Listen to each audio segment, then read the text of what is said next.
আসল সুখ কোথায় জানেন? অন্যের মুখে হাসি দেখার মধ্যে সুখ। আসল শান্তি কোথায়? অন্যকে ভালো রাখার মধ্যে সুখ। আমরা পাই না কেন জানেন? আমরা অন্যের মুখের হাসি কেড়ে নিজে হাসার চেষ্টা করি, অন্যকে আগুনে ফেলে নিজে অ্যাসির মধ্যে থাকার চেষ্টা করি, অন্যকে বেইজ্জতি করে নিজে ইজ্জতে থাকার স্বপ্ন দেখি। কখনো পাওয়া যাবে না, কখনো পাওয়া যাবে না। কারণ রবের বান্দাকে, রবের সৃষ্টিকে যে কষ্ট দিবে, রব তাকে কখনো ছাড়বে না, রব তাকে কখনো ছাড়বে না, রব তাকে কখনো ছাড়বে না। রব্বুল আলামিন অতীত বর্তমান সব জানার পরও হাসরের বিচার রেখেছেন। তার অন্যতম একটা কারণ হচ্ছে এই দুনিয়াতে যারা টাকার কারণে বিচার পায় নাই, সম্পদের কারণে বিচার পায় নাই, পাওয়ার না থাকার কারণে বিচার পায় নাই, সম্পদের জুলুমের কারণে অত্যাচারিত হয়েছে, বিচার পায় নাই, আল্লাহ সবাইকে হাসরে নিয়ে বলবে, বান্দা দুনিয়াতে তো টাকার কাছে তোর ন্যায় বিচার হেরে গেছিল, শক্তির সামনে তোর ন্যায় বিচার হেরে গেছিল, জনপাওয়ার না থাকার কারণে তোর পক্ষে কেউ কথা বলে নাই। ও বান্দা, হাসরে আনছি আমি, আল্লাহ আছি তোর পক্ষে, এবার আমি ন্যায় বিচার করে দেখাবো। বাসে উঠছেন, আপনি বসে আছেন, আপনি দাঁড়ায় থাকতে পারবেন, আপনার সে বয়স আছে, 4 ঘন্টা দাঁড়ায় থাকলেও আপনার কোনো ক্ষতি নাই। মুরব্বী একজন দাঁড়িয়ে আছে, একজন মা দাঁড়িয়ে আছে, একজন গর্ভবতী মা দাঁড়িয়ে আছে, একজন বোন দাঁড়িয়ে আছে, যিনি দাঁড়িয়ে থাকার কারণে অন্যরা ইফটিজিং করার সুযোগ পাচ্ছে। আপনি সেই জায়গায় ওই বোনের ঈমানি ভাই হিসাবে, ওই মায়ের ঈমানি সন্তান হিসাবে আপনি ওনাকে বসার ব্যবস্থা করে দেন, বসার ব্যবস্থা করে দেন। সুবহানাল্লাহ বলুন। ওনাকে বসার ব্যবস্থা করে আপনি নিজে ভাই হিসাবে, অভিভাবক হিসেবে দাঁড়ায় থাকেন, যেন ওনার শরীরে কারো টাচ না লাগে। আল্লাহ পাক বলবে, তুই আমার বান্দার ইজ্জত হেফাজত করছস, আগামী 3 দিন পরে তোর একটা দোষ প্রকাশ হওয়ার কথা ছিল তকদিরে লেখা। আল্লাহ ফেরেশতাকে বলবে, এটা কাইটা দে, আমার বান্দার দোষটা যেন কেউ না জানে। সেজন্য যে অন্যের ইজ্জতের হেফাজত করে, রব্বুল আলামিন তার ইজ্জতের হেফাজতের দায়িত্ব নিয়ে নেয়। সুবহানাল্লাহ। যে অন্যকে খাওয়ায়, আল্লাহ তাকে খাওয়ায়, যে অন্যকে ভালো রাখে, আল্লাহ তাকে ভালো রাখে। আমি জানি না আপনারা আমার সাথে একমত হবেন কিনা, তবে আমার ব্যক্তিগত অভিমত থেকে বলি, আসল সুখ শান্তি যদি পেতে চান আপনি দুনিয়াতে, একজন অভাবী মানুষ, একজন অভাবী ছোট বাচ্চা, আপনি মনে করেন টঙের দোকানে বসে একটু চা খাচ্ছেন, একটা বন দিয়ে আপনার পকেটে মাত্র 50 থেকে 60টা টাকা আছে, ওই 10-20 টাকার আপনি একটু পেটটা ভরে নিচ্ছেন। এমন সময় যদি দূর থেকে দেখেন একটা গেঞ্জি ছাড়া, একটা প্যান্ট পরা যদি ছোট বাচ্চা দূর থেকে কলার দিকে তাকায় আছে, বনের দিকে তাকায় আছে, তার চেহারা দেখেই বোঝা যাচ্ছে তার ক্ষুধা পেটের মধ্যে আছে, ক্ষুধার যন্ত্রণায় কষ্ট পাচ্ছে, কিন্তু টাকা পকেটে নাই, অভিভাবক নাই। আপনি তাকে দেখে বলেন যদি, ভাই তোর কি খিদা লাগছে, সে অবশ্যই বলবে মুখটা লেলে, ভাই খিদা লাগছে, কিন্তু পকেটে টাকা নেই। আপনি তাকে শুধু 20টা টাকা দিয়ে, 10টা টাকা দিয়ে একটু খাবার দেন, একটা বন দেন, একটা রুটি দেন। ওই বন রুটি হাতে দেওয়ার পরে ওর মুখের হাসিটা একটু দেখিয়েন। আর একটু জোরে বলি, ও 10-20 টাকার একটা বন রুটি কিনে ওই ক্ষুধার্ত ছেলেটার একটু হাতে দেন, মেয়েটার হাতে দেন। হাতে দেওয়ার পরে ওর হাসিটা একটু দেখিয়েন। আপনিও আমার সাথে একমত হবেন, 1000-লক্ষ-কোটি টাকা দিল আপনি এই হাসি কিনে পাবেন না, এই হাসি আপনি কিনে পাবেন না। এই 10-20 টাকায় ক্ষুধার্ত পেটের মধ্যে যখন হাসিটা আপনি ফুটাতে পারবেন চেহারায়, আপনি মনে হবেন আপনি পৃথিবীর সবচেয়ে সুখী মানুষের একজন। একদিন রাতের বেলা দেখা যায় একটা ঘর থেকে কান্নার আওয়াজ আসে। নবী রাহমাতুল্লিল আলামিন সেই ঘরে চলে যায়। ঘরে যাওয়ার পরে দরজা নক করার পর অনুমতি সাপেক্ষে নবী যখন ভিতরে প্রবেশ করে, দেখলেন একটা হাবশী গোলাম কান্না করছে, চোখের পানি পড়ছে, আর হাত দিয়ে আটা পিষা শুরু করেছে, আটা পিষছে। নবী রাহমাতুল্লিল আলামিন জিজ্ঞেস করলেন, ভাই তুমি কান্না করছো কেন? বলে যে, ভাই আর বলিও না, এমন একজন জালিম মালিক আমার ভাগ্যে জুটেছে, সারাদিন খেতে কাজ করায়, রাতে ঘরে কাজ করায়, আমাকে একটু ঘুমাইতেও দেয় না, আমাকে একটু ঘুমাইতে। নবী বলে যে, আপনার শরীরের কন্ডিশন কি? বলে যে, আমার গায়ে জ্বর, কিন্তু এই মালিকরে বলছি, সে আমার কথা শুনেও না। মানুষ কুত্তার উপর পর্যন্ত দয়া করে, সে এই আমার মানুষের উপর দয়া করে না। আপনার আমার নবী কি বলেছেন জানেন সেদিন ভাইয়েরা? আপনার আমার নবী বললেন, ভাই তুমি আরাম করো, তোমার পক্ষ থেকে কাজটা আমি করে দিচ্ছি। নবীর উম্মতের আওয়াজ আর একটু জোরে লাগবে, সুবহানাল্লাহ। ভাই তুমি আরাম করো, তোমার পক্ষ থেকে আমি কাজটা করে দিচ্ছি। উনি তো জানে না কে কাজ করে দিচ্ছে, যিনি দু জাহানের বাদশা নবী, হাউজে কৌসারের মালিক আল্লাহ যাকে বানিয়েছেন, জান্নাতের অধিকারী আল্লাহ যাকে দিয়েছেন, ইন্না আতাইনা কাল কাউসার বলে ভান্ডারের খাজিনার চাবি আল্লাহ যাকে দান করেছেন, যার দরবারে জিব্রাইলের মতো ফেরেশতা শ্রদ্ধা সম্মান নিয়ে অনুমতি নিয়ে ঢুকে, যার ঘরে আজরাইলের মতো ফেরেশতা সালাম দেওয়া ছাড়া ঢুকতে পারে না, সেই নবী রাহমাতুল লিল আলামিন, যার কদম থাকে জমিনে, হাত বাড়ায় দিলে হাত চলে যায় জান্নাতের বাগানে, সেই নবী আজকে একজন গোলামের কাজ করে দিচ্ছেন। Can you imagine that? আপনার আমার সামান্য ৩-৪ লাখ টাকার মালিক হলে ফাটার জমিনে লাগে না। কোন রকম একটা যদি প্রাইভেট কার নিতে পারি, আত্মীয় স্বজনকে আর চেনা যায় না। শরীরে যদি একটা কোট প্যান্ট টাই পড়তে পারি, তাহলে সেই এলাকার চাচি নানিকে দাম দেওয়ার টাইম থাকে না। অনেকে তো এমনও আছেন, গ্রামের বাড়িতে গিয়ে নাক ছিটকায়, গ্রামের বাড়িতে গিয়ে নাক ছিটকায়, রাস্তায় হাঁটতে গিয়ে নাক ছিটকায়, অথচ ওনার দাদা ওনার নানা এই গ্রামের মাটিতে লুটে পুড়ে বড় হয়েছেন। সেজন্য কখনো অহংকার করা ঠিক। ওই গোলাম আরাম করছেন, কামলিওয়ালা নবী কাজ করছেন। না হয় নাই, হয় নাই, আরো জোরে। কাজ শেষ করে সকাল হওয়ার আগেই আপনার আমার নবী ওনাকে ডেকে দিতেন, কারণ মালিক তো এখন উঠে যাবে। কাজটা শেষ করে নবী চলে যেতেন। এইভাবে প্রত্যেক দিন রাত্রে এসে নবীজি ওনার কাজগুলা করে দিতেন, ওনার কাজ করে দিতেন, ওনার কাজ করে দিতেন। আল্লাহর হুকুম হলো 40 বছর বয়সে আল্লাহর নবী আল্লাহর হুকুমে ইসলামের দাওয়াত দেওয়া শুরু করলেন।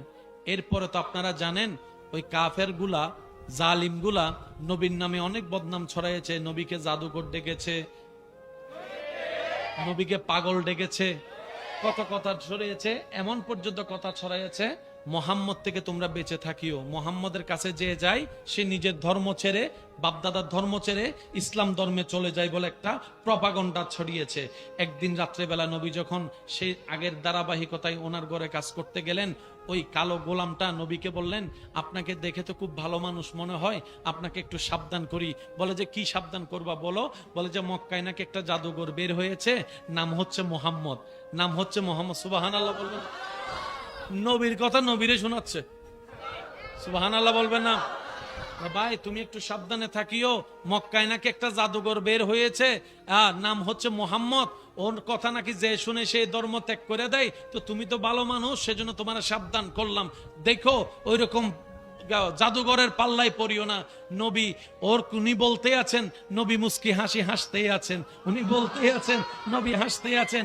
ওনার বলা শেষ হওয়ার পরে নবী ওনার দিকে তাকে মুস্কি হেসে বলে, তুমি যাকে জাদুঘর নামে ডাকছো আমি সেই নবী মুহাম্মদ। এবার সেই ব্যক্তি বলে, শুনলাম কি, দেখলাম কি? অনবীর উম্মত আওয়াজটার বড় হবে না? শুনলাম কি, দেখলাম কি? আপনি যদি সেই এক আল্লাহ দাবিদার করনেওয়ালা হন, কেউ মানুক না মানুক, জান আমার চলে যাবে তো যাবে, আমি সাক্ষ্য দিলাম আপনি একমাত্র আল্লাহর নবী। আপনি যে বলেছেন আল্লাহ এক, আমিও স্বীকার করলাম লা ইলাহা ইল্লাল্লাহ মুহাম্মাদুর রাসূলুল্লাহ। অর্ধ পৃথিবীর শাসক যাকে বলা হয়, ইসলামের খলিফা, খলিফাতুল মুসলিমিন হযরত ওমর ফারুক রাদিয়াল্লাহু তাআলা। আমি যুবকদের মনোযোগ চাচ্ছি, আমার মা বোন যদি শুনেন একটু শ্রদ্ধার সাথে বলি, মনের কান দিয়ে শুনেন। আসল প্রধানমন্ত্রী কারে বলে? সুবহানাল্লাহ বলেন না? প্রধানমন্ত্রী তো এই পৃথিবী অনেকেই দেখেছে, কিন্তু রাসূলের সাহাবার মতো প্রধানমন্ত্রী হযরত ওমর ফারুক রাদিয়াল্লাহু তাআলা রাতের গভীর হলে বের হয়ে যেতেন ছদ্মবেশে, দেশের মানুষের খবর নিতেন, কে কেমন আছে, কোথায় আছে, কি অবস্থায় আছে। ঘুমটা দিয়ে, বাবা একটু মনোযোগ, একটু মনোযোগ, একটু মনোযোগ, প্লিজ প্লিজ, বাস বাস হইছে, বসেন বসেন। এই ঘুমটা দিয়ে বের হয়ে যেতেন। একদিন দেখে একটা ঘর থেকে কান্নার আওয়াজ আসছে, একটু মনোযোগ। ওমর ফারুক রাদিয়াল্লাহু তাআলা সেই ঘরে গেলেন, নক করলেন। একজন খাতুন বিধবা দরজা খুললেন, জিজ্ঞেস করলেন, এত রাত আপনি কে? বলে যে না, কান্নার আওয়াজ শুনলাম তাই আসলাম। তো কান্না করছে কেন আপনি আপনার বাচ্চারা? বলে যে ঘরে খাবার নাই, উপবাসে আছে, কান্না করব না তো কি করব? তখন উনি বললেন, উনি যে ওমর ফারুক রাদিয়াল্লাহু তাআলা প্রধানমন্ত্রী, রানিং প্রধানমন্ত্রী, এটা তো উনি চিনে নাই। তো তখন উনি বললেন, তা আপনি ওই প্রধানমন্ত্রীকে, প্রধানমন্ত্রী শব্দ ব্যবহার করছি যেন আপনারা আমরা বুঝতে পারি, সেজন্য ব্যবহার করছি, আপনি প্রধানমন্ত্রীকে বলেন না কেন? তখন সেই খাতুন মহিলাটা বললেন, ওনার নাম আমারে বইল না, ওনার সাথে আমার সম্পর্ক নাই, আমি কাল হাসরের ময়দানে আল্লাহ এবং রাসূলকে ওনার নামে আমি বিচার দিব, আমি আল্লাহ এবং রাসূলের কাছে প্রধানমন্ত্রীর নামে বিচার দিব। ওমর ফারুক রাদিয়াল্লাহু তাআলার সাথে সাথে বললেন, কেন মা, বিচার দিবেন কেন? আমি ওনার দেশের নাগরিক, আমি না খাই, আমার সন্তানরা না খেয়ে আছে, উনি খবর নাই, উনি কেমন প্রধানমন্ত্রী হলেন? বলতেছে কাকে? প্রধানমন্ত্রী। প্রধানমন্ত্রী কে? হযরত ওমর ফারুক। কিন্তু মা উনাকে চিনে। তখন ওমর ফারুক রাদিয়াল্লাহু তাআলা ছদ্মবেশী যিনি ছিলেন, উনি বললেন, কয় মা আমি যাইয়া বলি? কয় না, আপনিও বললেন না, কারণ প্রধানমন্ত্রীর তো উচিত জনগণের খবর নেওয়া, আমি বলবো কেন? ওমর ফারুক রাদিয়াল্লাহু তাআলা বললেন, মা আপনি কষ্ট না নিলে আমাকে 10টা মিনিট সময় দেন, আমি একটু আসতেছি। ফারুক আজম সাথে সাথে বাইতুল মালে গিয়ে রাশন খাবার কাঁধের মধ্যে নিয়ে বস্তা পরে ওনার কাছে আনতে শুরু করলেন। একজন খাদেম এসে প্রধানমন্ত্রী ফারুক আজমকে বললেন, হুজুর আপনি নিচ্ছেন কেন? আমাকে দেন, আমি কাঁধে নি, আপনার কষ্ট হচ্ছে তো। ফারুক আজম সেদিন উত্তর দিয়েছে, ভাই আমার এই বোঝা যদি হাসরের ময়দানে তুই নিতে পারস, তাহলে এই বোঝাটাও তুই নে, এই বোঝাটাও তুই নে, এই বোঝাও তুই নে, যদি হাসরের ময়দানে নিতে পারস। বলে যে হাসরের ময়দানে তো বোঝা নিতে পারবো না। তো ফারুক আজম বললেন, ঠিক আছে, আমার বোঝা আমারে নিতে দে। এবার উনি রাশন নিয়ে গেলেন, মাকে দিলেন, রান্না বান্না করলেন, খাওয়া দাওয়া করালেন। করানোর পরে ওই ফারুক আজম রাদিয়াল্লাহু তাআলা বলেন, মা একটা আবদার করি, যদি আপনি কিছু মনে না করেন, অনুমতি দেন। বলে যে বলেন। বলে যে আমি তো আপনার খাবারের ব্যবস্থা করে দিয়েছি, আপনি দয়া করে ফারুকে আজমের বিপক্ষে মামলাটা একটু তুলে নেন, মামলাটা একটু তুলে নেন। সুবহানাল্লাহ। আল্লাহর কাছে মামলা কইরেন না, নবীর কাছে মামলা কইরেন না। বলে যে আপনার কেন এত লাগতেছে? আমি ওনার একজন শুভাকাঙ্ক্ষিত, উনি কষ্ট পাইলে আমি কষ্ট পাবো। মা আপনার যা চাইছেন পাইছেন, তো মামলাটা একটু তুলে নেন। ইত্য বছরে মৌলা আলী শের খোদা চলে আসছে। হযরত আলী আয়েশা বলে, ও ওমর, মেয়ে মানুষ মাটা আওয়াজটা শোনার সাথে বলে যে ওমর কোনটা? বলে যে যিনি আপনার সামনে আছেন উনি তো রানিং প্রধানমন্ত্রী ওমর। ভাই আপনি আমারে বলেন নাই কেন? আপনি আমার আল্লাহর কাছে আমার নামে মামলা দিবেন বলছেন, আগে এটা একটু রাইট দেন। আপনি বলেন যে আল্লাহকে আমার নামে মামলা দিবেন না, আমার নবীর কাছে আমার নামে মামলা দিবেন না।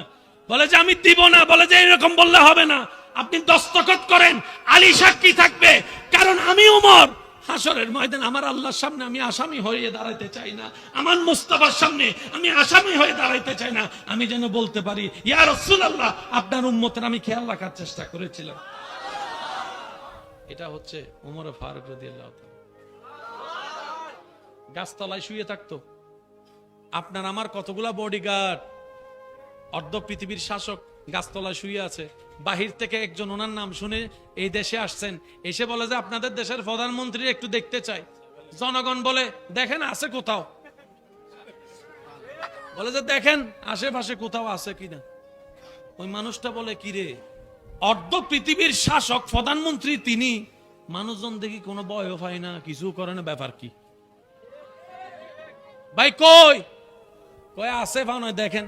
খুঁজতে খুঁজতে খুঁজতে যায় গাছতলায় যাইয়া ওমর ফারুক রাদিয়াল্লাহু তাআলা শুয়ে আছে। ওনাকে যাই জিজ্ঞেস করে, ভাই একজনকে খুঁজতেছি, অনেকক্ষণ হয়েছে। সুবহানাল্লাহ বলেন না, পাই না। যে যারে জিজ্ঞেস করি বলে আছে কোথাও, নির্দিষ্ট কেউ ঠিকানা দিচ্ছে না। কয় কারে খুঁজেন? কয় আমি ওমরকে খুঁজতেছি। কয় কি বিষয়? কয় না ওনার একটু দেখার, চেহারাটা একটু দেখার ইচ্ছা আছে, চেহারাটা একটু দেখার ইচ্ছা। সুবহানাল্লাহ বলেন না, কি ওনার চেহারাটা একটু দেখার ইচ্ছা আছে। অর্ধ পৃথিবী শাসন করে, একটু দেখি না বাদশাটা কেমন। অর্ধ পৃথিবী শাসন করে, চেহারাটা একটু দেখতে চাই। বলে যে আপনি যে ওমরকে খুঁজতেছেন, আর একটু জোরে, অর্ধ পৃথিবীর শাসকের সাথে আপনার কাফর সুফর চেহারাই তো মিল নাই, ব্যাপার কি? আপনার বডিগার্ড কই? আপনার রাজসিংহাসন কই? আপনার তাজমহল কোথায়? আপনার সেই খাট কই? আপনার সেই চেয়ার কই? ওমর ফারুক রাদিয়াল্লাহু তাআলা আনহু বলেন, তুমি এবার আমার অনেক ভাই বলবে ইচ্ছা তো আছে, কিন্তু আমি তো হুজুর হতে পারি নাই, আমি তো ইমাম হতে পারি নাই, আমি তো বক্তা হতে পারি নাই, আমি তো মুয়াজ্জিন হতে পারি নাই, ইসলামের খেদমত কেমনে করব? শুনে রাখেন, ইসলামের খেদমত করতে ইমাম হতে হয় না, ইসলামের খেদমত করতে বক্তা হতে হয় না। আপনি যে পজিশনে আছেন, যে চাকরিতে আছেন, যে ব্যবসায় আছেন, যে কাজে আছেন, সেখান থেকে আপনি ইসলামের খেদমত চাইলে করতে পারবেন। একজন ওলির কথা মনে পড়ছে, বলবো? হযরত আব্দুল্লাহ রহমতুল্লাহ আলাইহি, নামটা মনে রাখতে হবে, হযরত আব্দুল্লাহ। ওনার ঘরটা এমন জায়গায় ছিল, চতুর্দিকে অন্য ধর্মের মানুষ, মাঝখানে একজন শুধু আল্লাহকে মাননেওয়ালা, নবীকে মাননেওয়ালা। তো আপনারা তো জানেন, ওই এতগুলা দাঁতের মাঝখানে জিহ্বা থাকলে যেমন হয় আর কি অবস্থা। তো সবাই মিলে ওনাকে কি করত, এমন ভাবে টর্চার করত যেন উনি ঘর ছাড়িয়ে বাড়ি ছেড়ে পালাই যায়, এই চিন্তা করে সারাদিন যা ময়লা হতো সবগুলা রাত্রেবেলা আব্দুল্লাহর ঘরের সামনে এনে রাখতো। সকালবেলা উঠে উনি যেন ময়লা দেখে দেখে বিরক্ত হয়ে ঝগড়া করে, ঝগড়া করলে সবাই মিলে মারবে, প্ল্যানিং সাকসেস। সবার প্ল্যানিং এটা। এই বাবা বাবা একটু একটু একটু। হযরত আব্দুল্লাহ রহমতুল্লাহ আলাইহি যখন সকালে দরজা খোলার জন্য সময় হতো, সবাই মিলে তাকায় থাকতো। সবাই মিলে কি করতো? তাকায় থাকতো। আজকে চিল্লাবে, আর গণদোলার কোনো বিচার, গণদোলার কোনো বিচার। সবাই জানলার ফাঁকে তাকায় থাকতো, মুসলমান কি করে দেখি। আব্দুল্লাহ রহমতুল্লাহ আলাইহি কোনো প্রকার কথা বলা ছাড়া ঘরের সামনে রাখা সেই ময়লাগুলা নিজের হাতে নিয়ে নিরাপদ স্থানে ফেলে আসতেন, একটা আওয়াজও করেন নাই। তখন ওরা প্ল্যানিং করতেছে, একদিনে না বালা, 2 দিনে না বালা, 4 দিনের দিতে সেদবে, 5 দিনের দিতে গরম হবে, স্বাভাবিক। ওরা প্রত্যেক দিন ফেলতেই আছে। আব্দুল্লাহ রহমতুল্লাহ আলাইহি নীরবতার সাথে, ধৈর্যের সাথে, আল্লাহর উপর সন্তুষ্টি থেকে নিজের হাতে ময়লাগুলা নির্দিষ্ট স্থানে ফেলে দিতেই আছে। ঝগড়াও করে নাই, আওয়াজও করে নাই। ফেলতে ফেলতে ফেলতে ওরা ফেলতেই আছে, উনি রাখতেই আছে। এভাবে করতে করতে একদিন তারা বিরক্ত হয়ে ময়লা ফেলা বন্ধ করে দিচ্ছে। ওরা বলে, লারি কারে, লড়ে তো না, রাগাই কারে, রাগে তো না। আশা করি আপনারা জীবনে অনেক কিছুর সাথে মিল খুঁজে পাবেন। কিছু কিছু মানুষ আছে দেখবেন, আপনার সাথে যাওয়ার সময় এমনি নিজের থেকে হইলো, তারপরে বলবে যে ধাক্কা গাদিউস আছে, এরকম আছে। কিছু মানুষ আপনার সাথে গায়ে পড়ে ঝগড়া করতে চাইবে। আল্লাহর ওয়াস্তে যদি সফলতা চান, ঝগড়া করেন না। আব্দুল্লাহ রহমতুল্লাহ আলাইহি ময়লা যখন নিজের কাছে ফেলে দিচ্ছেন নিজে নিজে, সবাই বিরক্ত হয়ে ময়লা ফেলা বন্ধ করে দিয়েছে। একদিন আব্দুল্লাহ রহমতুল্লাহ আলাইহি সকালে দরজা খুলে দেখে ঘরের সামনে আর কোনো ময়লা নাই, ময়লা নাই, ময়লা। ধৈর্যের জয় আসছে কি আসে নাই? সবাই মিলে বলেন, ধৈর্যের জয় আসছে কি আসে নাই? শেষ বালতার সব বালতার জোরে বলেন, আসছে কি আসে নাই? আপনি আমি হলে তো এক লাফে খুশিতে ছাদে উঠে যাইতাম, জিতি গেই। কিন্তু আব্দুল্লাহ রহমতুল্লাহ আলাইহি তা করেন নাই। করলেন কি? প্রত্যেক জনের ঘরে যাইয়া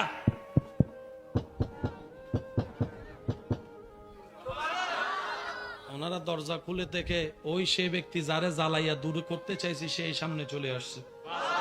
এবার আব্দুল্লাহ রহমতুল্লাহ আলাইহি জিজ্ঞেস করলে, ভাই আপনারা মনে হয় ময়লা ফেলতে ভুলে গেছেন, তাই আমি ময়লা নিতে আসছি। আর একটু জোরে বলেন না, আপনারা মনে হয় ময়লা ফেলতে ভুলে গেছেন, আমি নিজে আসছি ময়লাগুলা নিতে। তো ওরা উত্তর দেয়, কি রে ভাই, তোমার কি রাগ নাই? তোমার কি রাগ নাই, হিংসা নাই, মেজাজ গরম হয় না? এত জ্বালাই জ্বলো না, এত রাগাই রাগো না, এখন আসলে আমাদের ময়লা নিতে, ব্যাপার কি ভাই? তোমার কি গিনফিট নাই? বলে যে সব আছে, কিন্তু আমাদের নবী বলেছেন, লা তাগদাব, ও আমার উম্মত, রাগারাগি করিও না, রাগারাগি করিও না, রাগারাগি করিও না। আমাদের নবী বলেছেন, উম্মত যখনই বিপদ মুসিবত আসবে আল্লাহর দিকে তাকায়, ধৈর্য ধরো, আল্লাহর হুকুমের অপেক্ষা করিও। শুধু নবীর হাদিসটা মেনে মেনে চুপ করেছিলাম। ওনারা বলে যে ইসলাম এত সুন্দর শিক্ষা দেয়, এর চাইতে সুন্দর কোনো ধর্ম হতে পারে না। আমরাই তোমাদেরকে তাড়াতে চেয়েছি, আজকে আমরা সবাই মিলে কালিমা পড়ে মুসলমান হয়ে যেতে রাজি আছি। হযরত আব্দুল্লাহ রহমতুল্লাহ আলাইহি, মনে থাকবে নামটা? এটা জোরে বলে। তো কেউ যদি আপনার দোকানের সামনে ময়লা ফেলে কি করবেন? করবেন? করলে জয় পাবেন 10 মিনিট। আর এটা না করে যদি নবীর সুন্নত ধরেন, জয় পাবেন আজীবন। হাসরের ময়দানে জয় পাওয়ার সম্ভাবনা বেড়ে যাবে। মারলে মারা হয় না, হারাইলে জিতা হয় না। মনে রাখবেন, যদি সত্যিকার জিততে চান তাহলে মানুষের সামনে হেরে যান। মানুষের সামনে হারলে আপনি আসল জয় পাবেন। আচ্ছা, এখানে মামা চাচা আছে না? বাবা আছে না? ছোট বাচ্চারা মাঝে মধ্যে বড়দের সাথে পাঞ্জা লড়ে না? পাঞ্জা একটু আওয়াজ দেন না, লড়ে না? মামা বাগিনার সাথে লড়ে। মামাকে জীবনে বাগিনা হারাইতে পারবে? তারপরে মামা কি করে? জোরে বলেন। হারলে মানুষের রাগ বাড়ে, হারলে মানুষের হিংসা বাড়ে, হারলে মানুষের খুশি হয় না। কিন্তু মামা বাগিনার কাছে হেরে বাগিনার চাইতে মামা বেশি খুশি। একটু জোরে বলেন। জগতে জিজ্ঞেস করে, কি রে তোর জীবনে আমি কখনো হাঁটতে দেখি নাই, হারলে খুশি হইতে দেখি নাই। কেউ যদি তোর একটা গাইল দিছে, তুই তারা 10টা দিছস। সামনাসামনি না পারলে হোয়াটসঅ্যাপ হলে গাইল ফাটাই দিছস। একটু জোরে বলেন না রে ভাই। কেউ যদি তোরা ফেসবুকে হা হা রিয়েক্ট দিছে একটাতে, তুই তার 100টা পোস্টের মধ্যে হা হা রিয়েক্ট দিছস। জীবনে হারা পছন্দ করিস নাই, আজকে দেখি বাগিনার সামনে হাইরা গেলি, ব্যাপার কি? তখন মামা উত্তর দেয়, চাচা উত্তর দেয়, বাবা উত্তর দেয়, বড়রা উত্তর দেয়, আসলে আজকে হেরে যে শান্তিটা পেয়েছি, এতদিন জিতে সে শান্তিটা পাই নাই। জিতে সে শান্তিটা পাই নাই। আমার ভালোবাসার মানুষ যখন জিতেছে, ওর হাসি দেখে আমার আনন্দটাই বেড়ে গিয়েছে। মনে রাখবেন ভাই, জিতার দরকার। জোরে বলেন, জিতার দরকার। যদি সত্যিকার জিততে চান, আল্লাহর রহমতকে জিতে নেন, নবীর সুপারিশকে জিতে নেন। ওয়াতু ইজ্জু মান তাশা ওয়াতু যিল্লু মান তাশা। দুনিয়ার ইজ্জত আপনার হবে, আখিরাতের ইজ্জত আপনার হয়ে যাবে। বলছো যা দেখতে চাচ্ছ, এগুলা জনগণের হক, এগুলা জনগণের অধিকার, এগুলো জনগণের অধিকার। সুবহানাল্লাহ বলেন না রে ভাই। আমি যদি চেয়ার বানাতে মন চাই, জনগণের টাকা দিয়ে আমার চেয়ার বানাইতে হবে। আল্লাহর কাছে কি জবাব দিব? আমি সেই কাজ করব না। আর আমি তো কারো কোনো ক্ষতি করি নাই, আমার এরকম গার্ডেরও দরকার হয় না। ফারুকে আজম। এবার জিজ্ঞেস করেন, ও ফারুকে আজম, আপনি এত সুন্দর দেশ চালানো শিখছেন কার থেকে? উত্তর দিবে, আমরা নবী রহমতুল্লিল আলামিনের স্কুলের ছাত্র। আমরা নবী রহমতুল্লিল আলামিনের স্কুল থেকে এই শিক্ষা নিয়েছি। চিৎকার দিয়ে একবার বলা যাবে সুবহানাল্লাহ? যতজন আল্লাহর বান্দাই কি আওয়াজে বলেন তো সুবহানাল্লাহ? আচ্ছা, আপনারাই বলেন তো, সারা পৃথিবীর শাসক যদি সব এই মেন্টালিটির হয়, এই চিন্তার হয়, আর কেউ উপবাসে ঘুমাতে হবে? জোরে বলেন, উপবাসে ঘুমাতে হবে? ক্ষুধার যন্ত্রণায় কষ্ট পেতে হবে? ইফতিজিং থাকবে, দর্শন থাকবে, আর হাজানি থাকবে, খুন থাকবে, কিচ্ছু থাকবে না। আপনি দরজা খোলা রেখে ঘুমিয়ে যেতে পারবেন। আল্লাহ আমাদের সবাইকে সেই ইসলামের নূর, আলো নেওয়ার তৌফিক দান করুন। দিন মডার্ন হতে হতে আমরা কেমন জানি গাদা গাদা হয়ে যাচ্ছি। পোশাক আমাদের স্ট্যান্ডার্ড হচ্ছে, বিবেক আমাদের নোংরা হয়ে যাচ্ছে। কালারিং কালারিং পোশাক শরীরে থাকলেও মনের সে সৌন্দর্যের কালার আর আগের মতো দেখা যায়। দিন দিন কেমন জানি অশ্লীলতা বেড়ে যাচ্ছে। একটা আওয়াজ দিতে হবে। হায়া শরম কমে যাচ্ছে, মারামারি বেড়ে যাচ্ছে, খুনাখুনি বেড়ে যাচ্ছে, মামলা বেড়ে যাচ্ছে, কষ্ট বেড়ে যাচ্ছে, আযাব বেড়ে যাচ্ছে, অভাব বেড়ে যাচ্ছে, অশান্তি বেড়ে যাচ্ছে। কথা বলেন, এগুলা কেন হয়? এই যে প্লিজ,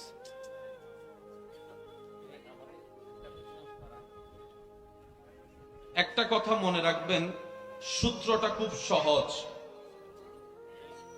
কারেন্ট লাইন যদি কারেন্টের সাথে যুক্ত থাকে, লাইট বাল্ব যদি ঠিক থাকে, তাহলে আলো জ্বলবেই জ্বলবে। কি বলেন আপনারা, ঠিক কিনা? যদি কানেকশন কাটা থাকে, লাইট ঠিক থাকে, আলো জ্বলবে, লাইন ঠিক আছে, কিন্তু বাতি ঠিক নাই, তাহলে আলো জ্বলবে। দুইটা শর্ত কনফার্ম, একটা হচ্ছে কানেকশনটা মজবুত থাকতে হবে, দ্বিতীয় নাম্বার লাইটটা ঠিক থাকতে হবে। কথা বলেন ঠিক কিনা? দিয়ে বলেন বিশ্বাস আছে না নাই? তবে এই সেই জাতি, যে জাতি পৃথিবীতে মানবতা কাকে বলে তা প্র্যাকটিক্যাল করে দেখাই দিয়েছে। এই সেই জাতি নিজে না খেয়ে মানুষকে খাওয়াইছে। রমজান মাস আসলে ইফতারি নিয়ে যখন আমার দোকানদার ভাইয়েরা বসে থাকে দোকানের মধ্যে আল্লাহর হুকুমের অপেক্ষার জন্য, তিনজন মানুষ থাকলো, অল্প যদি ইফতারি থাকে, পথচারী যদি একজন যায়, আজান দিয়ে দিচ্ছে, আমরা আপনারা কোনো প্রকার চীনা পরিচয় ছাড়াই ডাক দি ভাই। আমি জানি না আপনাদের এখানে হয় কিনা, হইলে আপনারা একটু আওয়াজ দিয়ে বলেন ঠিক কিনা। ভাই আসেন আসেন। হঠাৎ আজান দিচ্ছে, এমন সময় একজন হোটেলে ঢুকেছে, হোটেল দোকানদারও জিজ্ঞেস করে না ভাই টাকা আছে কি নাই, প্রথম কথা বলে আগে রোজাটা ভাঙেন, আগে ইফতারিটা করেন, আগে ইফতারিটা করেন। এই যে একটা মায়ার বন্ধন ইসলামের মধ্যে দেখা যায়, রমজান মাস আসলে আওয়াজ দিতে হবে আমার ভাইয়েরা, এই রকম দৃষ্টান্ত পৃথিবীতে আর কোথাও দেখা যায়? কারবালার ময়দানে পানি পেয়েছেন, একজনে খাওয়ার জন্য নিলেন, সাথে সাথে চিন্তা করলেন পানিটা যদি আমি খাই আমার আরেকজন ইমানি ভাই তো তৃষ্ণার্ত থেকে যাবে, আরেকজন ইমানি ভাই তো তৃষ্ণার্ত থেকে যাবে। সুবহানাল্লাহ বলি না? এবার সে বলে যে আমি খাবো না, আমি খাবো না, আমার ভাইকে দিলাম। ওই ভাইয়ে হাতে নিয়ে বলে যে ঠিক ওনার চিন্তা, বলে যে আমি খাইলে আরেকজন তো উপবাস থাকবে, যাক ওনাকে দিলাম, ওনাকে দিলাম, ওনাকে দিলাম, যা পাইছে সেটাও কেউ খাই নাই। এবার ঈমান উত্তর দেয় খাও নাই, ভালো হয়েছে, আল্লাহ তোমাদের জন্য হাউজে কাউসারের পানির ব্যবস্থা করে রেখেছে। তো সেজন্য আমার ইমানদার ভাইয়েরা, আমরা বড় সৌভাগ্যবান, আল্লাহকে মাননেওয়ালা হয়েছি। শ্রেষ্ঠ নবী রহমতুল্লিল আলামিনের উম্মতের খাতায় আপনার আমার নাম লিপিবদ্ধ হয়েছে। আওয়াজ দিয়ে বলেন ঠিক কিনা? বান্দা বাল্ব নিয়ে রাস্তায় হাঁটতেছে, রবকে বলে মৌলা আমি আলো জ্বালাতে চাই, কারণ হৃদয় যদি অন্ধকার থাকে আমার নসিব কখনো আলোকিত হবে না। হৃদয় যদি অন্ধকার থাকে আমার কবর আলোকিত হবে না। হৃদয় যদি অন্ধকার থাকে জান্নাতের আলো দেখার সৌভাগ্য আমার হবে না। মৌলা তুমি দয়া করো, আমি আমার হৃদয়ের বাল্ব জ্বালাতে চাচ্ছি। সবার সেই ইচ্ছা স্বপ্ন আছে না নাই? আচ্ছা, এবার রব্বুল আলামিন বলে বান্দা তুমি যদি হৃদয়ের বাল্ব জ্বালাতে চাও, অমানুষ থেকে যদি মানুষ হতে চাও, তোমার সেই বাল্বের সাথে মদিনাওয়ালার কানেকশন লাগাই দাও, যে মদিনাওয়ালাকে আমি আল্লাহ তোমাদের জন্য নবী করে পাঠিয়েছি। যদি আমার ভাইয়েরা শুনে থাকেন যারা মোবাইল নিয়েছেন, কথায় আছে চোরে শুনে না ধর্মের বাণী, কথা সত্য, কিন্তু রবের বান্দা যদি আপনি হন, আপনাকে যদি আল্লাহ সৃষ্টি করে থাকেন, তাহলে আমার কথাটা শুনবেন।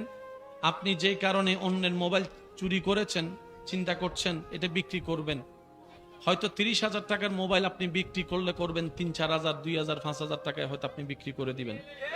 যার চুরি করেছেন হয়তো আল্লাহ পাক ওনাকে 60,000 টাকা দিয়ে মোবাইল কেনারও একদিন তৌফিক দিবে। কিন্তু মোবাইলের চাইতে বড় জিনিস হচ্ছে কন্টাক্ট নাম্বার, ডকুমেন্ট, বিভিন্ন কাজের ডকুমেন্ট ওনার কাছে মোবাইলে হয়তো আছে, এই ডকুমেন্টগুলো হয়তো উনি পাবে না। তা আমার ভাইয়েরা যদি শুনে থাকেন, আমি শুধু এতটুকু বলবো, রিজিকের মালিক আল্লাহ, আপনি আল্লাহর উপর ভরসা করুন। যে আল্লাহ আপনাকে মায়ের পেটে খাওয়িয়েছেন সে আল্লাহ আপনাকে আজীবন খাওয়াতে পারবে। শুধু আপনি একটু সততার সাথে চলুন। আল্লাহ তাআলা কখনো কাউকে, এখানে যারা বান্দারা বসে আছেন সবার ইনকাম কিন্তু এক নয়, বেতন কিন্তু এক নয়, কিন্তু আমি একটা প্রশ্ন করি, আপনারা একটু বুঝে শুনে উত্তর দিবেন। এমনকি করোনা কালকেও আপনারা কাউন্ট করতে পারবেন। জীবনের শেষ কবে বাতের অভাবে, খাবার অভাবে না খেয়ে কষ্ট পেয়ে ঘুমাইয়েছেন এমন কোন বান্দা এখানে আছে? একটু জোরে বলেন আছে? খাবার হয় নাই, খাবার অভাবে ঘুমাইয়েছে এমন কোন বান্দা আল্লাহ রাখে নাই? কোনো না কোনো ভাবে কিন্তু আল্লাহ পেটটা ভরাই দিছে। এই বিশ্বাস আমাদের আছে না নাই? আমি অনুরোধ করব, আপনি হয়তো মনে মনে ভাববেন, মন পাল্টালেও, যে আমি যদি দিতে যাই সবাই মিলে আমারে গণধুলাই দিবে। এরকম একটা ভয় থাকতে, আমি বলবো কমিটির ভাইয়েরা আছেন, ওনাদের কাছে গিয়ে আপনারা দিয়ে দেন, নিজে দিতে না পারলেও অন্য কারো মাধ্যম দিয়ে দায়বা দেন। আল্লাহ খুশি হবে কি হবেন একটা আওয়াজ দিয়ে বলেন। আল্লাহ আমাদের সবাইকে ক্ষমা করে দিন, আমিন। এই পৃথিবীতে যত অরাজকতা হচ্ছে, কোনটা করলে কি হবে, আল্লাহ তাআলা নবী রাহমাতুল লিল আলামিনের মাধ্যমে সমস্ত কিছুর সতর্কবাণী উম্মতে মুহাম্মদীকে জানিয়ে দিয়েছেন। কথা বলেন ঠিক কি না? মানার মতো মানি নাই, দোষ আমাদের। বলেন দোষ। রক্ষা করার মতো করি নাই, দোষ। আর একটু জোরে বলেন দোষ। আজকে থেকে যদি আপনি 200-300 বছর পিছনে চলে যান, এত রোগের সন্ধান আপনি পাবেন না। বর্তমানে যত ধরনের রোগ পৃথিবীতে বিরাজ করছে, দিন দিন কি রোগ কমতেছে না বাড়তেছে? সবাই মিলে বলেন না ভাইয়া। এই সমস্ত রোগ বাড়ার পিছনে আমাদের অনিয়ম, আমাদের অশ্লীলতা, আমাদের গুনাহের পাল্লা ভারী হওয়ার কারণে এই রকম রোগের সৃষ্টি হচ্ছে। কথা বলেন ঠিক কি না? স্কুল কলেজ ভার্সিটি মাদ্রাসার ভাইয়েরা যদি থাকেন, শুনেন, শব্দগুলোকে একটু নোট রাখার চেষ্টা করবেন। আগে বাংলাদেশে ঋতু ছিল 6টি, এখন খুঁজলো 3টার বেশি ঋতু পাওয়া যায়। আগে গরমের লেভেল ছিল একরকম, এখন দিন দিন গরমের লেভেল, আগে শীতের লেভেল ছিল একরকম, এখন শীত, একটু জোরে বলেন না। সবকিছুর মধ্যে জামিলা। হিমালয়ের বরফ গলা শুরু হয়েছে। এই হিমালয় যদি গলা সম্পূর্ণ হয়ে যায়, সব যদি বরফ পানি হয়ে যায়, এই পৃথিবীতে আর মানব টিকে থাকার কোনো সুযোগ। আমি অনুরোধ জানাচ্ছি, আমার কারণে যেন আপনার ক্ষতি না হয়, আপনার কারণে যেন আমার ক্ষতি না হয়, কারণ আমরা ধর্মীয়ভাবে মুসলমান ভাই ভাই। কথা বলেন ঠিক না? আমার কি ভালো সেটা আপনাকে দেখতে হবে, আপনার জন্য কি কল্যাণের সেটা আমাকে দেখতে হবে। এই চিন্তায় যদি মুসলিম জাতি অগ্রসর হতে পারে, পৃথিবীতে এমন কোন শক্তি নাই মুসলমানদেরকে দমাতে পারে, পৃথিবীতে এমন কোন শক্তি নাই মুসলমানদেরকে চুপ করাই রাখতে পারে, পৃথিবীতে এমন কোন শক্তি নাই মুসলমানদের সামনে জয়ের পতাকা তুলতে পারে। ডান হাত তুলে দেখাই বলো ঠিক কিনা?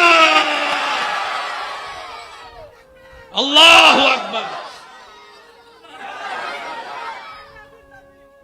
উচ্চ আওয়াজ একবার বলেন সুবহানাল্লাহ। মুসলমান হেরে যাওয়ার জাতি নয়, মুসলমান মাথা নিচু করে রাখার জাতি নয়, মুসলমান ভয়ে পালিয়ে যাওয়ার জাতি নয়। বদরের ময়দানে 313 জন মাত্র সংখ্যা নিয়ে পৃথিবীর বুকে এমন একটা ইতিহাস করে দেখিয়েছেন সাহাবায়ে কেরাম, মুসলমানের সৈনিক, ইসলামের পতাকাবাহীরা, যা এখনো পর্যন্ত বিশ্বের মধ্যে বিরল দৃষ্টান্ত হয়ে আছে, বিরল দৃষ্টান্ত হয়ে আছে। কথা বলেন ঠিক কিনা? সংখ্যায় যাদের অংশ কম, তলোয়ারও সবার কাছে নাই, বল্লমও সবার কাছে নাই, যুদ্ধ করার সামগ্রী তেমন ছিল না, কিন্তু জয়ের পতাকা উড্ডয়ন করে এসেছে, বিশ্ববাসীকে দেখিয়েছে জিতার জন্য সংখ্যার দরকার হয় না, জিতার জন্য তলোয়ারের দরকার হয় না, জিতার জন্য অস্ত্রের দরকার হয় না, ঈমানি শক্তির দরকার হয় আর আল্লাহর রহমতের দরকার হয়। বিশ্বাস আছে না নাই? আমার ইমানি ভাইরা, ভিন্ন পণ্ডিতরা উল্টা ফুলটা কথা বলে বলে মুসলমান থেকে নাস্তিক বানানোর একটা চেষ্টা চালাচ্ছে। অনেক কলেজ ভার্সিটির ছেলে মেয়েরা ইসলাম মানতে চায় না, ধর্ম মানতে চায় না। আমার ভাই বোনেরা, ও যে যেমনে বুঝাইছে উনি এমনি বুঝা নিজের মতো চলে গিয়েছে। এমন এমন হাদিস দেখায় যে হাদিস আসলে হাদিসের মধ্যেও নাই, থাকলেও উনি বুঝতে পারে নাই। আল্লাহর ওয়াস্তে একটু কথাটা বুঝবেন। কষ্ট হচ্ছে না তো আপনাদের? আল্লাহ তাআলা বিভিন্ন নবীকে ইসলাম প্রচারের জন্য যথেষ্ট সময় দিয়েছেন। কাউকে 900 বছর দিয়েছেন, কাউকে 700 বছর দিয়েছেন, কাউকে 800 বছর দিয়েছেন। কিন্তু ওনাদের এরিয়াটা ছিল সারা পৃথিবীর মধ্যে চট্টগ্রাম যেমন এরকম একটা ছোট্ট এরিয়া ছিল। যেমন বনি ইসরাইলের নবী বলা হয় মূসা আলাইহিস সালামকে। মূসা নবীকে আল্লাহ হায়াত দিলেন, লং টাইম, জায়গা দিয়েছেন ছোট, ইসলাম প্রচারে জায়গা দিয়েছেন। অর্থাৎ এই মূসা, তুমি চট্টগ্রামের মানুষকে দাওয়াত দিলে হবে, ঢাকার মানুষ দাওয়াত না পাইলো, ইসলাম কবুল না করলো, তোমাকে প্রশ্ন করা হবে। আল্লাহ মূসা নবী বলে, আল্লাহ আমার হায়াত কত? রব বলে যে যাও, শত শত বছর দিলাম। ইব্রাহিমকে শত শত বছর, দাউদকে শত শত বছর, আইয়ুবকে শত শত বছর, আদমকে শত শত বছর, নূহকে শত শত বছর। এই বিভিন্ন জেলা নিয়ে ওনাদের দায়িত্ব। এবার আপনার আমার নবী আসার পালা। একটু জোরে বলি, আপনার আমার আমাদের নবী আসার পালা। আপনার আমার নবী আল্লাহকে জিজ্ঞেস করলেন, আল্লাহ মূসা নবীর এরিয়া তো চট্টগ্রাম, দাউদ নবীর এরিয়া হচ্ছে সিলেট, আইয়ুবের এরিয়া হচ্ছে আল্লাহ বরিশাল, আমার দায়িত্ব এরিয়া কতটুক? রব বলে যে চট্টগ্রাম আপনার আন্ডারে। আমি বলতে থাকবো, আপনারা শুধু সুবহানাল্লাহ বলতে থাকবেন। হয় নাই, হয় নাই? মাইকের ভলিউমটা একটু বাড়াই দেন। সুবহানাল্লাহ আরো জোরে বলেন। রব্বুল আলামিনকে যখন জিজ্ঞেস করা হলো, রব্বুল আলামিন বললেন, হে নবী রাহমাতুল্লিল আলামিন, আপনার দায়িত্ব, চট্টগ্রামও আপনার দায়িত্ব, বরিশালও আপনার দায়িত্ব, সিলেটও আপনার আন্ডারে, পুরা বাংলাদেশ আপনার আন্ডারে, ইন্ডিয়া আপনার আন্ডারে, পাকিস্তান আপনার আন্ডারে, দুবাইও আপনার আন্ডারে, কুয়েত আপনার আন্ডারে, সমস্ত এশিয়া আপনার আন্ডারে, ইউরোপ আপনার আন্ডারে, আমেরিকা আপনার আন্ডারে, আফ্রিকা আপনার আন্ডারে, আসমান জমিন লৌহ কলম সমস্ত কিছু আপনার দায়িত্বে দিলাম। এরিয়া কি ছোট না বড়? হাত ও আটবে না, সগো আটবে না, এত বড়। তাহলে সময় কি এখন কম দেওয়া দরকার না বেশি? একটু বেশি না মহা বেশি? এবার আল্লাহ নবী জিজ্ঞেস করলেন, আল্লাহ ইব্রাহিম নবীকে, নূহ নবীকে তুমি চট্টগ্রামের দায়িত্ব দিয়া 700-800-900 বছরের ভিসা দিছো, আমারে যেহেতু সারা পৃথিবী দিলা, সৃষ্টি জগৎ দিলা, আলামিন দিলা, আল্লাহ আমার ভিসা কতদিন? আল্লাহ পাক বলে 63 বছর। একটু আর একটু জোরে জোরে বলি, আল্লাহ 63 বছরে পুরাটা কন্ট্রোল করতে হবে আমার। রবে বলে যে হ্যাঁ, এটা আপনার দায়িত্ব। আচ্ছা এই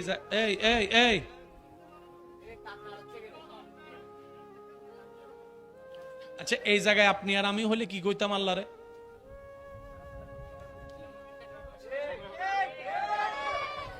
900 বছর দিছ শুধু চট্টগ্রামের দায়িত্বে একজনকে, আর তুমি আমারে দিলা সারা বিশ্ব, সময় দিলা মাত্র 63 বছর। আর এখন তো এমন অবস্থা হয়েছে, বছর চলে যাচ্ছে মাসের মতো, মাস চলে যাচ্ছে সপ্তাহের মতো, সপ্তাহ চলে যাচ্ছে দিনের মতো।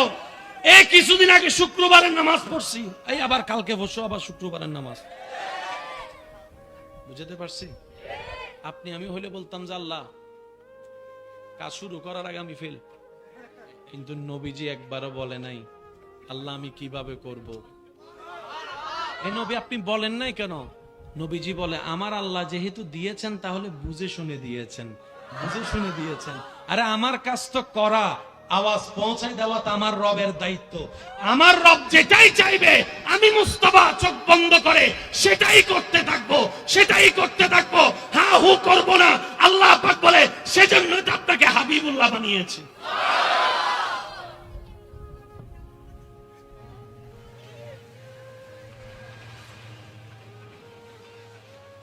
ভিসা কতদিন? পিছনের ভাই সহ বলেন ভিসা কতদিন? ভিসা কতদিন? Area area. এবার আওয়াজটা পৌঁছানোর জন্য মাধ্যমের দরকার আছে না নাই? নবীর আমলে ক্যামেরা, আর একটু ছোট করে বলেন Facebook, YouTube, internet, paper, TV channel, radio, কিচ্ছু। তাহলে মক্কার আওয়াজ আফ্রিকা কেমনে যাবে? টেনশনের কথা। সময় মাত্র 63 বছর। এবার মজার বিষয় দেখেন, নবীজির বয়স যখন 1 বছর, একটু মনোযোগ। নবী বলে আল্লাহ 63 থেকে দেখ চলে গেছে বা আছে মাত্র, আল্লাহ আমি দাওয়াত শুরু করি। আল্লাহ পাক বলে যে এখন না, এখন না, আরো পরে। দেখেন চ্যালেঞ্জটা কেমন কঠিন হচ্ছে। নবীজির বয়স যখন 5 বছর, আল্লাহ নবী বলে আল্লাহ এখন শুরু করি, 5 বছর তো অলরেডি শেষ। আল্লাহ পাক বলে যে এখন না, সময় হলে আমি বলবো। সময়, একটু মজার আওয়াজ একটু জোরে জোরে বলেন না সুবহানাল্লাহ। নবীজির বয়স 10 বছর, নবী বলে আল্লাহ শুরু করি, আল্লাহ পাক বলে যে এখন না, আর একটু অপেক্ষা করো। 10-এ নবীকে চুপ করে রাখলেন, 15-তে চুপ করে রাখলেন, 20-এ চুপ করে রাখলেন, 30-এ চুপ করে রাখলেন, 35-এ চুপ করে রাখলেন। 40 বছর যখন হইছে তখন আল্লাহ পাক বলে হাবিব বলেন, শুরু করেন। কয় বছর চুপ করে রাখছে? এমনে হায়াত দিছে। এবার 63 থেকে 40 গেলে এবার বলেন পরীক্ষাটা আরো কি হয়ে গেছে? বলেন না, আরো কি হয়ে গেছে? মাধ্যম ফেসবুক, ইন্টারনেট, ভিডিও কলে যে পৌঁছাবে এরকম সুযোগ।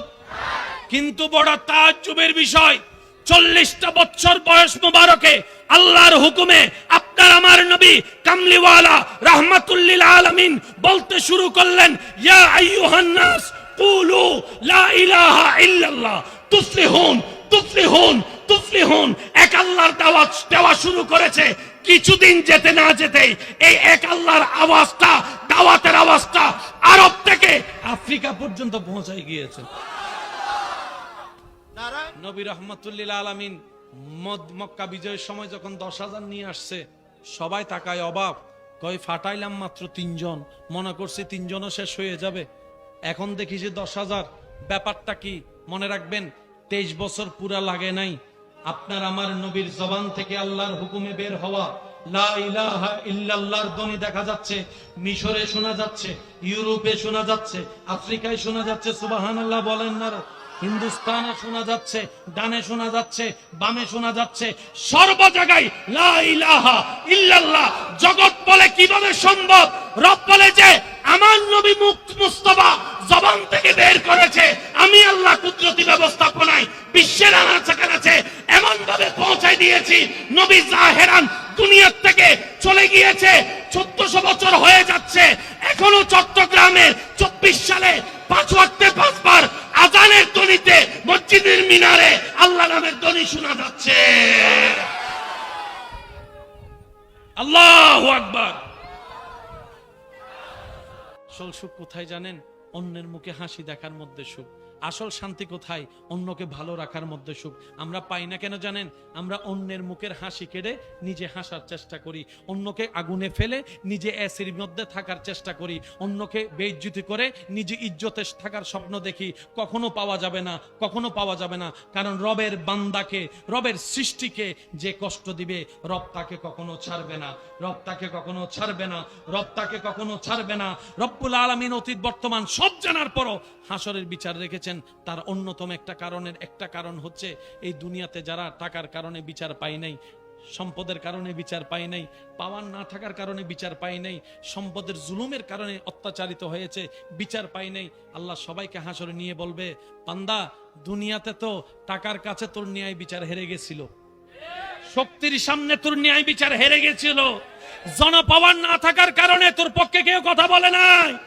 ও বান্দা, হাসরে আনছি আমি আল্লাহ, আছি তোর পক্ষে, এবার আমি ন্যায় বিচার করে দেখাবো। বাসে উঠছেন, আপনি বসে আছেন, আপনি দাঁড়ায় থাকতে পারবেন, আপনার সে বয়স আছে, 4 ঘন্টা দাঁড়ায় থাকলেও আপনার কোনো ক্ষতি নাই। মুরব্বী একজন দাঁড়িয়ে আছে, একজন মা দাঁড়িয়ে আছে, একজন গর্ভবতী মা দাঁড়িয়ে আছে, একজন বোন দাঁড়িয়ে আছে, যিনি দাঁড়িয়ে থাকার কারণে অন্যরা ইফটিজিং করার সুযোগ পাচ্ছে। আপনি সেই জায়গায় ওই বোনের ঈমানি ভাই হিসাবে, ওই মায়ের ঈমানি সন্তান হিসাবে আপনি ওনাকে বসার ব্যবস্থা করে দেন, বসার ব্যবস্থা করে দেন। সুবহানাল্লাহ বলেন। ওনাকে বসার ব্যবস্থা করে আপনি নিজে ভাই হিসাবে, অভিভাবক হিসেবে দাঁড়ায় থাকেন, যেন ওনার শরীরে কারো টাচ না লাগে। আল্লাহ পাক বলবে, তুই আমার বান্দার ইজ্জত হেফাজত করছস, আগামী 3 দিন পরে তোর একটা দোষ প্রকাশ হওয়ার কথা ছিল, তকদিরে লেখা। আল্লাহ ফেরেশতাকে বলবে, এটা কাইটা দে, আমার বান্দার দোষটা যেন কেউ না জানে। সেজন্য যে অন্যের ইজ্জতের হেফাজত করে, রব্বুল আলামিন তার ইজ্জতের হেফাজতের দায়িত্ব নিয়ে নেয়। সুবহানাল্লাহ। যে অন্যকে খাওয়ায়, আল্লাহ তাকে খাওয়ায়, যে অন্যকে ভালো রাখে, আল্লাহ তাকে ভালো রাখে। আমি জানি না আপনারা আমার সাথে একমত হবেন কিনা, তবে আমার ব্যক্তিগত অভিমত থেকে বলি, আসল সুখ শান্তি যদি পেতে চান আপনি দুনিয়াতে, একজন অভাবী মানুষ, একজন অভাবী ছোট বাচ্চা, আপনি মনে করেন টঙের দোকানে বসে একটু চা খাচ্ছেন, একটা বন দিয়ে আপনার পকেটে মাত্র 50 থেকে 60টা টাকা আছে, ওই 10-20 টাকার আপনি একটু পেটটা ভরে নিচ্ছেন। এমন সময় যদি দূর থেকে দেখেন একটা গেঞ্জি ছাড়া একটা প্যান্ট পরা যদি ছোট বাচ্চা দূর থেকে কলার দিকে তাকায় আছে, বনের দিকে তাকায় আছে, তার চেহারা দেখেই বোঝা যাচ্ছে তার ক্ষুধা পেটের মধ্যে আছে, ক্ষুধার যন্ত্রণায় কষ্ট পাচ্ছে, কিন্তু টাকা পকেটে নাই, অভিভাবক নাই। আপনি তাকে দেখে বলেন যদি ভাই তোর কি খিদা লাগছে, সে অবশ্যই বলবে মুখটা লেলে ভাই খিদা লাগছে, কিন্তু পকেটে টাকা নেই। আপনি তাকে শুধু 20টা টাকা দিয়ে 10টা টাকা দিয়ে একটু খাবার দেন, একটা বন দেন, একটা রুটি দেন। ওই বন রুটি হাতে দেওয়ার পরে ওর মুখের হাসিটা একটু দেখিয়েন, আর একটু জোরে বলি। ও 10-20 টাকার একটা বন রুটি কিনে ওই ক্ষুধার্ত ছেলেটার একটু হাতে দেন, মেয়েটার হাতে দেন। হাতে দেওয়ার পরে ওর হাসিটা একটু দেখিয়েন। আপনিও আমার সাথে একমত হবেন, 1000 লক্ষ কোটি টাকা দিলেও আপনি এই হাসি কিনে পাবেন না, এই হাসি আপনি কিনে পাবেন না। এই 10-20 টাকায় ক্ষুধার্ত পেটের মধ্যে যখন হাসিটা আপনি ফুটাতে পারবেন চেহারায়, আপনি মনে হবেন আপনি পৃথিবীর সবচেয়ে সুখী মানুষের একজন। একদিন রাতের বেলা দেখা যায় একটা ঘর থেকে কান্নার আওয়াজ আসে। নবী রাহমাতুল্লিল আলামিন সেই ঘরে চলে যায়। ঘরে যাওয়ার পরে দরজা নক করার পর অনুমতি সাপেক্ষে নবী যখন ভিতরে প্রবেশ করে, দেখলেন একটা হাবশী গোলাম কান্না করছে, চোখের পানি পড়ছে, আর হাত দিয়ে আটা পিষা শুরু করেছে, আটা পিষছে। নবী রাহমাতুল্লিল আলামিন জিজ্ঞেস করলেন, ভাই তুমি কান্না করছো কেন? বলে যে ভাই আর বলিও না, এমন একজন জালিম মালিক আমার ভাগ্যে জুটেছে, সারাদিন খেতে কাজ করায়, রাতে ঘরে কাজ করায়, আমাকে একটু ঘুমাইতেও দেয় না, আমাকে একটু ঘুমাইতে। নবী বলে যে আপনার শরীরের কন্ডিশন কি? বলে যে আমার গায়ে জ্বর, কিন্তু এই মালিকরে বলছি, সে আমার কথা শুনেও না। মানুষ কুত্তার উপর পর্যন্ত দয়া করে, সে এই আমার মানুষের উপর দয়া করে না। আপনার আমার নবী কি বলেছেন জানেন সেদিন ভাইয়েরা? আপনার আমার নবী বললেন, ভাই তুমি আরাম করো, তোমার পক্ষ থেকে কাজটা আমি করে দিচ্ছি। নবীর উম্মতের আওয়াজ আর একটু জোরে লাগবে, সুবহানাল্লাহ। ভাই তুমি আরাম করো, তোমার পক্ষ থেকে আমি কাজটা করে দিচ্ছি। উনি তো জানে না কে কাজ করে দিচ্ছে, যিনি দু জাহানের বাদশা নবী, হাউজে কৌসারের মালিক আল্লাহ যাকে বানিয়েছেন, জান্নাতের অধিকারী আল্লাহ যাকে দিয়েছেন, ইন্না আতাইনা কাল কাউসার বলে ভান্ডারের খাজিনার চাবি আল্লাহ যাকে দান করেছেন, যার দরবারে জিব্রাইলের মতো ফেরেশতা শ্রদ্ধা সম্মান নিয়ে অনুমতি নিয়ে ঢুকে, যার ঘরে আজরাইলের মতো ফেরেশতা সালাম দেওয়া ছাড়া ঢুকতে পারে না, সেই নবী রাহমাতুল্লিল আলামিন যার কদম থাকে জমিনে, হাত বাড়ায় দিলে হাত চলে যায় জান্নাতের বাগানে, সেই নবী আজকে একজন গোলামের কাজ করে দিচ্ছেন। Can you imagine that? আপনার আমার সামান্য 3-4 লাখ টাকার মালিক হলে ফাটার জমিনে লাগে না। কোন রকম একটা যদি প্রাইভেট কার নিতে পারি, আত্মীয় স্বজনকে আর চেনা যায় না। শরীরে যদি একটা কোট প্যান্ট টাই পড়তে পারি, তাহলে সেই এলাকার চাচি নানিকে দাম দেওয়ার টাইম থাকে না। অনেকে তো এমনও আছেন গ্রামের বাড়িতে গিয়ে নাক ছিটকায়, গ্রামের বাড়িতে গিয়ে নাক ছিটকায়, রাস্তায় হাঁটতে গিয়ে নাক ছিটকায়, অথচ ওনার দাদা ওনার নানা এই গ্রামের মাটিতে লুটে পুড়ে বড় হয়েছেন। সেজন্য কখনো অহংকার করা ঠিক। ওই গোলাম আরাম করছেন, কামলিওয়ালা নবী কাজ করছেন। না হয় নাই, আরো জোরে। কাজ শেষ করে সকাল হওয়ার আগে আপনার আমার নবী ওনাকে ডেকে দিতেন, কারণ মালিক তো এখন উঠে যাবে। কাজটা শেষ করে নবী চলে যেতেন। এইভাবে প্রত্যেক দিন রাত্রে এসে নবীজি ওনার কাজগুলা করে দিতেন, ওনার কাজ করে দিতেন, ওনার কাজ করে দিতেন। আল্লাহর হুকুম হলো 40 বছর বয়সে আল্লাহর নবী আল্লাহর হুকুমে ইসলামের দাওয়াত দেওয়া শুরু করলেন। এরপরে তো আপনারা জানেন ওই কাফের গুলা, জালিম গুলা নবীর নামে অনেক বদনাম ছড়াইয়েছে। নবীকে জাদুকর ডেকেছে,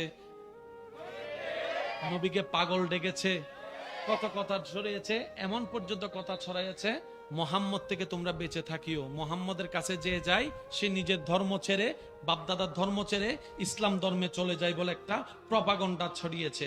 একদিন রাত্রেবেলা নবী যখন সেই আগের ধারাবাহিকতায় ওনার ঘরে কাজ করতে গেলেন, ওই কালো গোলামটা নবীকে বললেন, আপনাকে দেখে তো খুব ভালো মানুষ মনে হয়, আপনাকে একটু সাবধান করি। বলে যে কি সাবধান করবা বলো?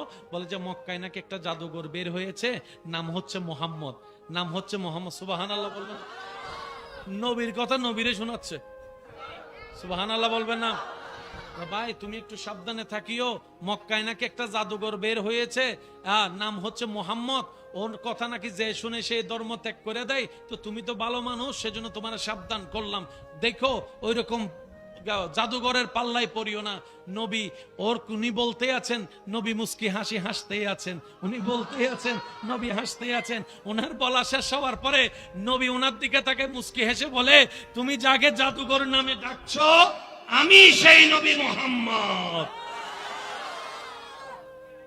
এবার সেই ব্যক্তি বলে, শুনলাম কি, দেখলাম কি? অনবীর উম্মত আওয়াজটার বড় হবে না? শুনলাম কি, দেখলাম কি? আপনি যদি সেই এক আল্লাহ দাবিদার করেওয়ালা হন, কেউ মানুক না মানুক, জান আমার চলে যাবে তো যাবে, আমি সাক্ষ্য দিলাম আপনি একমাত্র আল্লাহর নবী, আপনি যে বলেছেন আল্লাহ এক, আমিও স্বীকার করলাম লা ইলাহা ইল্লাল্লাহ মুহাম্মাদুর রাসূলুল্লাহ। অর্ধ পৃথিবীর শাসক যাকে বলা হয়, ইসলামের খলিফা, খলিফাতুল মুসলিমিন হযরত ওমর ফারুক রাদিয়াল্লাহু তাআলা। আমি যুবকদের মনোযোগ চাচ্ছি, আমার মা বোন যদি শুনেন একটু শ্রদ্ধার সাথে বলি, মনের কান দিয়ে শুনেন। আসল প্রধানমন্ত্রী কারে বলে? সুবহানাল্লাহ বলেন না? প্রধানমন্ত্রী তো এই পৃথিবী অনেকেই দেখেছে, কিন্তু রাসূলের সাহাবার মতো প্রধানমন্ত্রী হযরত ওমর ফারুক রাদিয়াল্লাহু তাআলা রাতের গভীর হলে বের হয়ে যেতেন ছদ্মবেশে, দেশের মানুষের খবর নিতেন, কে কেমন আছে, কোথায় আছে, কি অবস্থায় আছে। ঘুমটা দিয়ে, বাবা একটু মনোযোগ, একটু মনোযোগ, একটু মনোযোগ, প্লিজ প্লিজ, বাস বাস হইছে, বসেন বসেন, এই ঘুমটা দিয়ে বের হয়ে যেতেন। একদিন দেখে একটা ঘর থেকে কান্নার আওয়াজ আসছে, একটু মনোযোগ। ওমর ফারুক রাদিয়াল্লাহু তাআলা সেই ঘরে গেলেন, নক করলেন, একজন খাতুন বিধবা দরজা খুললেন, জিজ্ঞেস করলেন, এত রাত আপনি কে? বলে যে না, কান্নার আওয়াজ শুনলাম তাই আসলাম। তো কান্না করছে কেন আপনি, আপনার বাচ্চারা? বলে যে ঘরে খাবার নাই, উপবাসে আছে, কান্না করব না তো কি করব? তখন উনি বললেন, উনি যে ওমর ফারুক রাদিয়াল্লাহু তাআলা প্রধানমন্ত্রী, রানিং প্রধানমন্ত্রী, এটা তো উনি চিনে নাই। তো তখন উনি বললেন, তা আপনি ওই প্রধানমন্ত্রীকে, প্রধানমন্ত্রী শব্দ ব্যবহার করছি যেন আপনারা আমরা বুঝতে পারি, সেজন্য ব্যবহার করছি, আপনি প্রধানমন্ত্রীকে বলেন না কেন? তখন সে খাতুন মহিলাটা বললেন, ওনার নাম আমারে বইল না, ওনার সাথে আমার সম্পর্ক নাই, আমি কাল হাসরের ময়দানে আল্লাহ এবং রাসূলকে ওনার নামে আমি বিচার দিব, আমি আল্লাহ এবং রাসূলের কাছে প্রধানমন্ত্রীর নামে বিচার দিব। ওমর ফারুক রাদিয়াল্লাহু তাআলা সাথে সাথে বললেন, কেন মা, বিচার দিবেন কেন? আমি ওনার দেশের নাগরিক, আমি না খাই, আমার সন্তানরা না খেয়ে আছে, উনি খবর নাই, উনি কেমন প্রধানমন্ত্রী হলেন? বলতেছে কাকে? প্রধানমন্ত্রী। প্রধানমন্ত্রী কে? হযরত ওমর ফারুক। কিন্তু মা উনাকে চিনে। তখন ওমর ফারুক রাদিয়াল্লাহু তাআলা ছদ্মবেশী যিনি ছিলেন, উনি বললেন, কয় মা আমি যাইয়া বলি? কয় না, আপনিও বললেন না, কারণ প্রধানমন্ত্রী তো উচিত জনগণের খবর নেওয়া, আমি বলবো কেন? ওমর ফারুক রাদিয়াল্লাহু তাআলা বললেন, মা আপনি কষ্ট না নিলে আমাকে 10টা মিনিট সময় দেন, আমি একটু আসতেছি। ফারুক আজম সাথে সাথে বাইতুল মালে গিয়ে রাশন খাবার কাঁধের মধ্যে নিয়ে বস্তা পরে ওনার কাছে আনতে শুরু করলেন। একজন খাদেম এসে প্রধানমন্ত্রী ফারুক আজমকে বললেন, হুজুর আপনি নিচ্ছেন কেন, আমাকে দেন, আমি কাঁধে নি, আপনার কষ্ট হচ্ছে তো। ফারুক আজম সেদিন উত্তর দিয়েছে, ভাই আমার এই বোঝা যদি হাসরের ময়দানে তুই নিতে পারস, তাহলে এই বোঝাটাও তুই নে, এই বোঝাটাও তুই নে, এই বোঝাও তুই নে, যদি হাসরের ময়দানে নিতে পারস। বলে যে হাসরের ময়দানে তো বোঝা নিতে পারবো না। তো ফারুক আজম বলেন, ঠিক আছে আমার বোঝা আমারে নিতে দে। এবার উনি রাশন নিয়ে গেলেন, মাকে দিলেন, রান্না বান্না করলেন, খাওয়া দাওয়া করালেন। করানোর পরে ওই ফারুক আজম রাদিয়াল্লাহু তাআলা বলেন, মা একটা আবদার করি, যদি আপনি কিছু মনে না করেন, অনুমতি দেন। বলে যে বলেন। বলে যে আমি তো আপনার খাবারের ব্যবস্থা করে দিয়েছি, আপনি দয়া করে ফারুকে আজমের বিপক্ষে মামলাটা একটু তুলে নেন, মামলাটা একটু তুলে নেন। সুবহানাল্লাহ। আল্লাহর কাছে মামলা কইরেন না, নবীর কাছে মামলা কইরেন না। বলে যে আপনার কেন এত লাগতেছে? আমি ওনার একজন শুভাকাঙ্ক্ষিত, উনি কষ্ট পাইলে আমি কষ্ট পাবো। মা আপনার যা চাইছেন পাইছেন, তো মামলাটা একটু তুলে নেন। ইত্য বছরে মৌলা আলী শের খোদা চলে আসছে। হযরত আলী আয়েশা বলে, ও ওমর। মেয়ে মানুষ, মাটা আওয়াজটা শোনার সাথে বলে যে ওমর কোনটা? বলে যে যিনি আপনার সামনে আছেন উনি তো রানিং প্রধানমন্ত্রী ওমর। ভাই আপনি আমারে বলেন নাই কেন? আপনি আমার আল্লাহর কাছে আমার নামে মামলা দিবেন বলছেন, আগে এটা একটু রায় দেন। আপনি বলেন যে আল্লাহকে আমার নামে মামলা দিবেন না, আমার নবীর কাছে আমার নামে মামলা দিবেন না।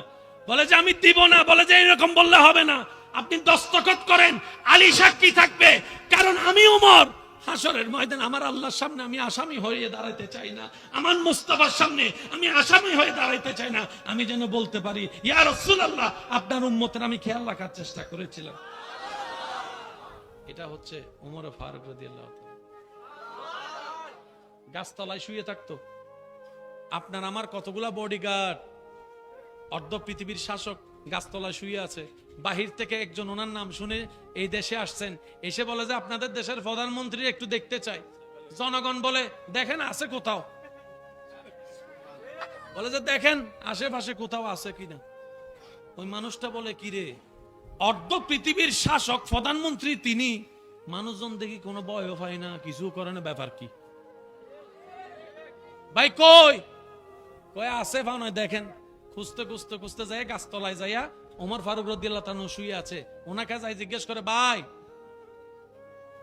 একজনকে খুঁজতেছি, অনেকক্ষণ হয়েছে। সুবহানাল্লাহ বলেন না।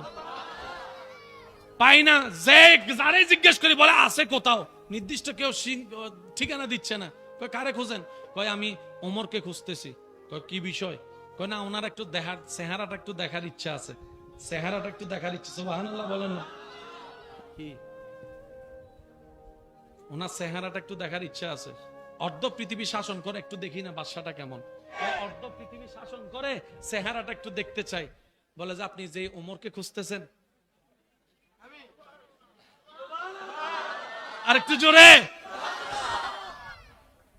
অর্ধ পৃথিবীর শাসকের সাথে আপনার কাফর সুফর চেহারায় তো মিল নাই, ব্যাপার কি?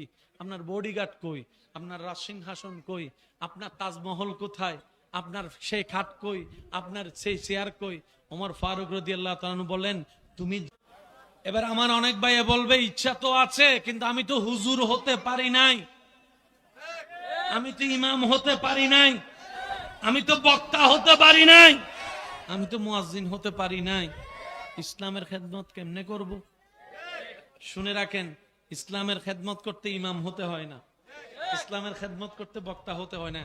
আপনি যে পজিশনে আছেন, যে চাকরিতে আছেন, যে ব্যবসায় আছেন, যে কাজে আছেন, সেখান থেকে আপনি ইসলামের খেদমত চাইলে করতে পারবেন। একজন ওলির কথা মনে পড়ছে, বলবো?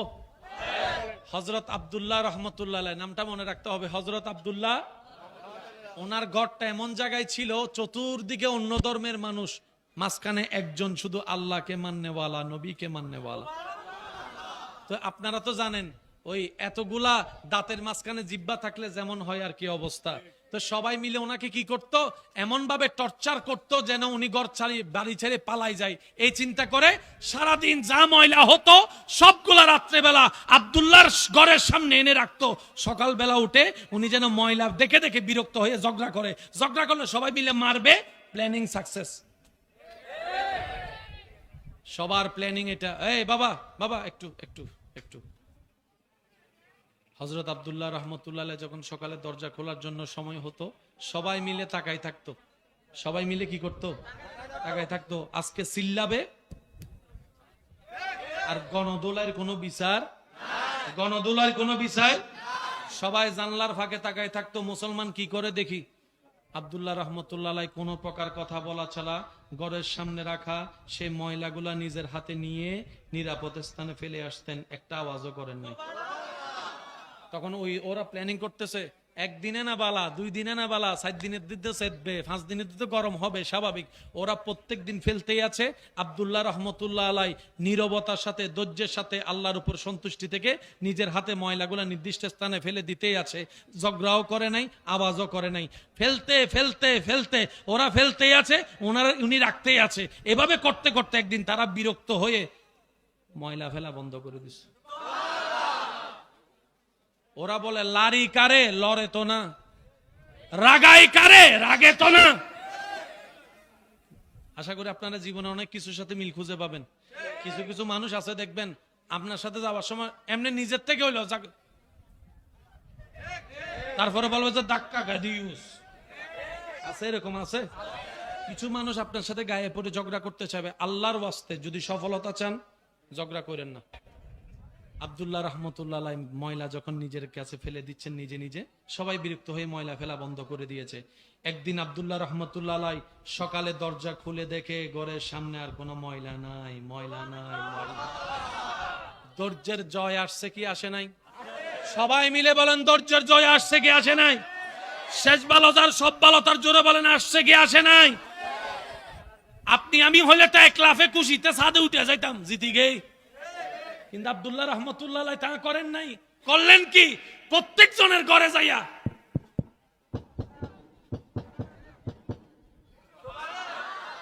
ওনারা দরজা খুলে দেখে ওই সে ব্যক্তি যারে জ্বালাইয়া দূর করতে চাইছে সেই সামনে চলে আসছে।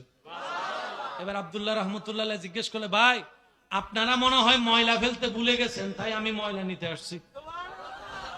আরেকটু জোরে বলেন না। আপনারা মনে হয় ময়লা ফেলতে ভুলে গেছেন, আমি নিজে আসছি ময়লাগুলা নিতে। তো ওরা উত্তর দেয়, কি রে ভাই, তোমার কি রাগ নাই? তোমার কি রাগ নাই, হিংসা নাই, মেজাজ গরম হয় না?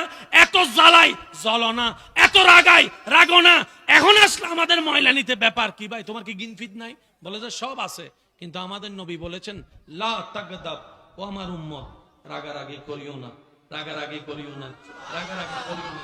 আমাদের নবী বলেছেন, উম্মত যখনই বিপদ মুসিবত আসবে আল্লাহর দিকে তাকায়, ধৈর্য ধরো, আল্লাহর হুকুমের অপেক্ষা করিও। শুধু নবীর হাদিসটা মেনে মেনে চুপ করেছিলাম। ওনারা বলে যে ইসলাম এত সুন্দর শিক্ষা দেয়, এর চাইতে সুন্দর কোনো ধর্ম হতে পারে না। আমরাই তোমাদেরকে তাড়াতে চেয়েছি, আজকে আমরা সবাই মিলে কালিমা পড়ে মুসলমান হয়ে যেতে রাজি আছি। হযরত আব্দুল্লাহ রহমতুল্লাহ আলাই, মনে থাকবে নামটা? এত জোরে বলে। তো কেউ যদি আপনার দোকানের সামনে ময়লা ফেলে কি করবেন? করবেন? করলে জয় পাবেন 10 মিনিট। আর এটা না করে যদি নবীর সুন্নত ধরেন, জয় পাবেন আজীবন। হাসরের ময়দানে জয় পাওয়ার সম্ভাবনা বেড়ে যাবে। মারলে মারা হয় না, হারাইলে জিতা হয় না। মনে রাখবেন, যদি সত্যিকার জিততে চান তাহলে মানুষের সামনে হেরে যান। মানুষের সামনে হারলে আপনি আসল জয় পাবেন। আচ্ছা, এখানে মামা চাচা আছে না? বাবা আছে না? ছোট বাচ্চারা মাঝে মধ্যে বড়দের সাথে পাঞ্জা লড়ে না? পাঞ্জা একটু আওয়াজ দেন না, লড়ে না? মামা বাগিনার সাথে হ্যাঁ লড়ে। মামাকে জীবনে বাগিনা হারাইতে পারবে? তারপরে মামা কি করে? জোরে বলেন। হারলে মানুষের রাগ বাড়ে, হারলে মানুষের হিংসা বাড়ে, হারলে মানুষের খুশি হয় না। কিন্তু মামা বাগিনার কাছে হেরে বাগিনার চাইতে মামা বেশি খুশি। একটু জোরে বলেন। জগতে জিজ্ঞেস করে, কি রে তোর জীবনে আমি কখনো হাঁটতে দেখি নাই, হারলে খুশি হইতে দেখি নাই। কেউ যদি তোর একটা গাইল দিছে, তুই তারা 10টা দিছস। সামনাসামনি না পারলে হোয়াটসঅ্যাপ হলে গাইল ফাটাই দিছস। একটু জোরে বলেন না রে ভাই। কেউ যদি তোরে ফেসবুকে হা হা রিয়েক্ট দিছে একটাতে, তুই তার 100টা পোস্টের মধ্যে হা হা রিয়েক্ট দিছস। জীবনে হারা পছন্দ করিস নাই, আজকে দেখি বাগিনার সামনে হাইরা গেলি, ব্যাপার কি? তখন মামা উত্তর দেয়, চাচা উত্তর দেয়, বাবা উত্তর দেয়, বড়রা উত্তর দেয়, আসলে আজকে হেরে যে শান্তিটা পেয়েছি, এতদিন জিতে সে শান্তিটা পাই নাই। জিতে সে শান্তিটা পাই নাই। আমার ভালোবাসার মানুষ যখন জিতেছে, ওর হাসি দেখে আমার আনন্দটাই বেড়ে গিয়েছে। মনে রাখবেন ভাই, জিতার দরকার, জোরে বলেন জিতার দরকার। যদি সত্যিকার জিততে চান, আল্লাহর রহমতকে জিতে নেন, নবীর সুপারিশকে জিতে নেন। ওয়াতু ইজ্জু মান তাশা ওয়াতু যিল্লু মান তাশা। দুনিয়ার ইজ্জত আপনার হবে, আখিরাতের ইজ্জত আপনার হয়ে যাবে। বলছো যা দেখতে চাচ্ছ এগুলা জনগণের হক, এগুলা জনগণের অধিকার, এগুলো জনগণের অধিকার। সুবহানাল্লাহ বলেন না রে বাবা।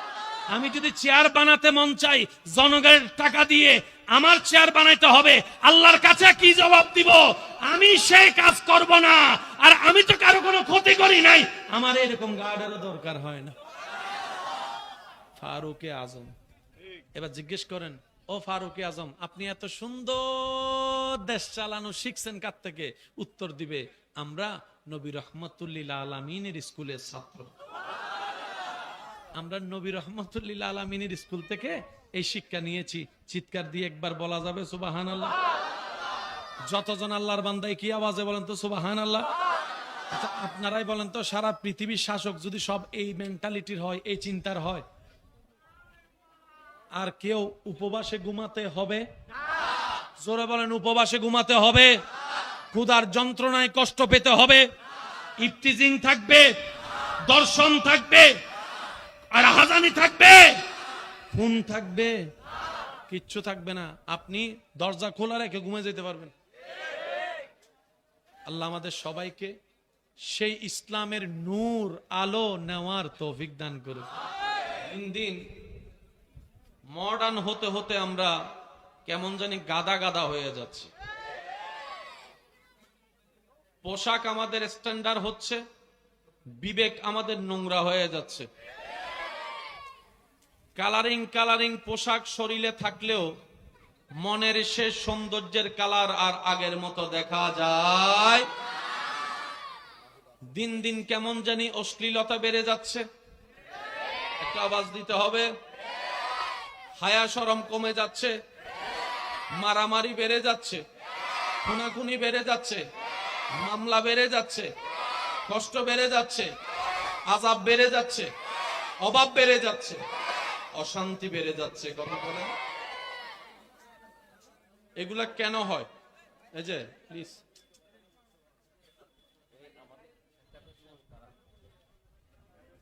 একটা কথা মনে রাখবেন, সূত্রটা খুব সহজ।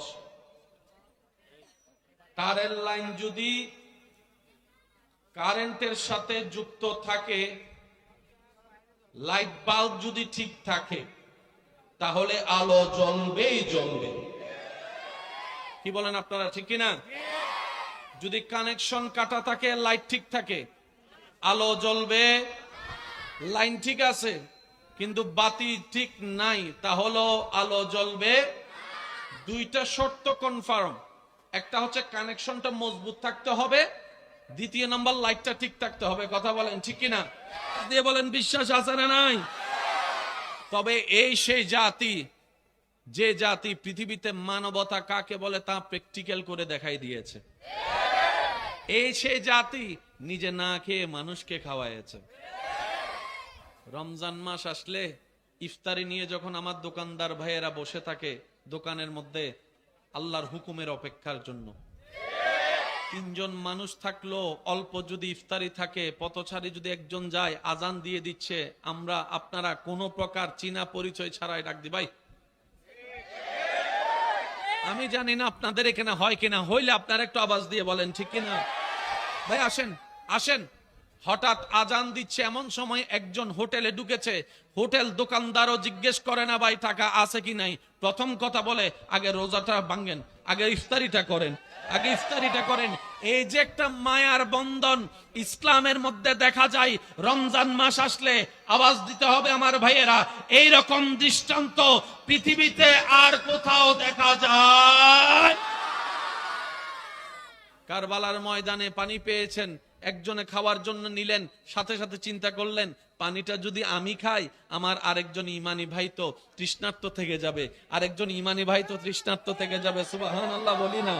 এবার সে বলে যে আমি খাবো না, আমি খাবো না, আমার ভাইকে দিলাম। ওই ভাইয়া হাতে নিয়ে বলে যে ঠিক ওনার চিন্তা, বলে যে আমি খাইলে আরেকজন তো উপবাস থাকবে, যাক ওনাকে দিলাম, ওনাকে দিলাম, ওনাকে দিলাম, যা পাইছে সেটাও কেউ খাই নাই। এবার ঈমান উত্তর দেয়, খাও নাই, ভালো হয়েছে, আল্লাহ তোমাদের জন্য হাউজে কাউসারের পানির ব্যবস্থা করে রেখেছে। তো সেজন্য আমার ইমানদার ভাইয়েরা, আমরা বড় সৌভাগ্যবান, আল্লাহকে মান্যওয়ালা হয়েছি। শ্রেষ্ঠ নবী রহমতুল্লিল আলামিনের উম্মতের খাতায় আপনার আমার নাম লিপিবদ্ধ হয়েছে। আওয়াজ দিয়ে বলেন ঠিক কিনা? বান্দা বাল্ব নিয়ে রাস্তায় হাঁটতেছে, রবকে বলে মৌলা আমি আলো জ্বালাতে চাই, কারণ হৃদয় যদি অন্ধকার থাকে আমার নসিব কখনো আলোকিত হবে না। হৃদয় যদি অন্ধকার থাকে আমার কবর আলোকিত হবে না। হৃদয় যদি অন্ধকার থাকে জান্নাতের আলো দেখার সৌভাগ্য আমার হবে না। মৌলা তুমি দয়া করো, আমি আমার হৃদয়ের বাল্ব জ্বালাতে চাচ্ছি। সবার সেই ইচ্ছা স্বপ্ন আছে না নাই?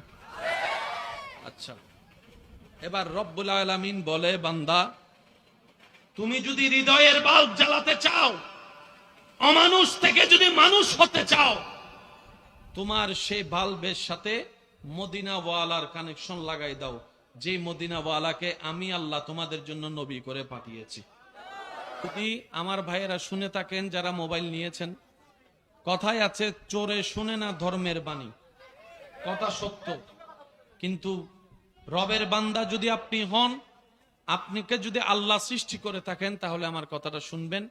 আপনি যে কারণে অন্যের মোবাইল চুরি করেছেন, চিন্তা করছেন এটা বিক্রি করবেন, হয়তো 30,000 টাকার মোবাইল আপনি বিক্রি করলে করবেন 3-4,000, 2,000, 5,000 টাকায় হয়তো আপনি বিক্রি করে দিবেন। যার চুরি করেছেন হয়তো আল্লাহ পাক ওনাকে 60,000 টাকা দিয়ে মোবাইল কেনারও একদিন তৌফিক দিবে। কিন্তু মোবাইলের চাইতে বড় জিনিস হচ্ছে কন্টাক্ট নাম্বার, ডকুমেন্ট, বিভিন্ন কাজের ডকুমেন্ট ওনার কাছে মোবাইলে হয়তো আছে, এই ডকুমেন্টগুলো হয়তো উনি পাবে না। তা আমার ভাইয়েরা যদি শুনে থাকেন, আমি শুধু এতটুকু বলবো, রিজিকের মালিক আল্লাহ, আপনি আল্লাহর উপর ভরসা করুন। যে আল্লাহ আপনাকে মায়ের পেটে খাওয়িয়েছেন সে আল্লাহ আপনাকে আজীবন খাওয়াতে পারবে। শুধু আপনি একটু সততার সাথে চলুন। আল্লাহ তাআলা কখনো কাউকে, এখানে যারা বান্দারা বসে আছেন সবার ইনকাম কিন্তু এক নয়, বেতন কিন্তু এক নয়। কিন্তু আমি একটা প্রশ্ন করি, আপনারা একটু বুঝে শুনে উত্তর দিবেন। এমনকি করোনা কালকেও আপনারা কাউন্ট করতে পারবেন, জীবনের শেষ কবে বাতের অভাবে, খাবার অভাবে না খেয়ে কষ্ট পেয়ে ঘুমাইয়েছেন এমন কোন বান্দা এখানে আছে? একটু জোরে বলেন আছে? খাবার হয় নাই, খাবার অভাবে ঘুমাইয়েছে এমন কোন বান্দা আল্লাহ রাখে নাই? কোনো না কোনো ভাবে কিন্তু আল্লাহ পেটটা ভরাই দিছে। এই বিশ্বাস আমাদের আছে না নাই? আমি অনুরোধ করব, আপনি হয়তো মনে মনে ভাববেন মন চিন পাল্টালেও, যে আমি যদি দিতে যাই সবাই মিলে আমারে গণধুলাই দিবে, এরকম একটা ভয় থাকতে। আমি বলবো কমিটির ভাইয়েরা আছেন, ওনাদের কাছে গিয়ে আপনারা দিয়ে দেন, নিজে দিতে না পারলেও অন্য কারো মাধ্যম দিয়ে দায়বা দেন। আল্লাহ খুশি হবে কি হবেন একটু আওয়াজ দিয়ে বলেন। আল্লাহ আমাদের সবাইকে ক্ষমা করে দিন, আমিন। এই পৃথিবীতে যত অরাজকতা হচ্ছে, কোনটা করলে কি হবে, আল্লাহ তাআলা নবী রাহমাতুল্লিল আলামিনের মাধ্যমে সমস্ত কিছুর সতর্কবাণী উম্মতে মুহাম্মদীকে জানিয়ে দিয়েছেন। কথা বলেন ঠিক কিনা? মানার মতো মানি নাই, দোষ আমাদের। বলেন দোষ। রক্ষা করার মতো করি নাই, দোষ। আর একটু জোরে বলেন দোষ। আজকে থেকে যদি আপনি 200-300 বছর পিছনে চলে যান, এত রোগের সন্ধান আপনি পাবেন না।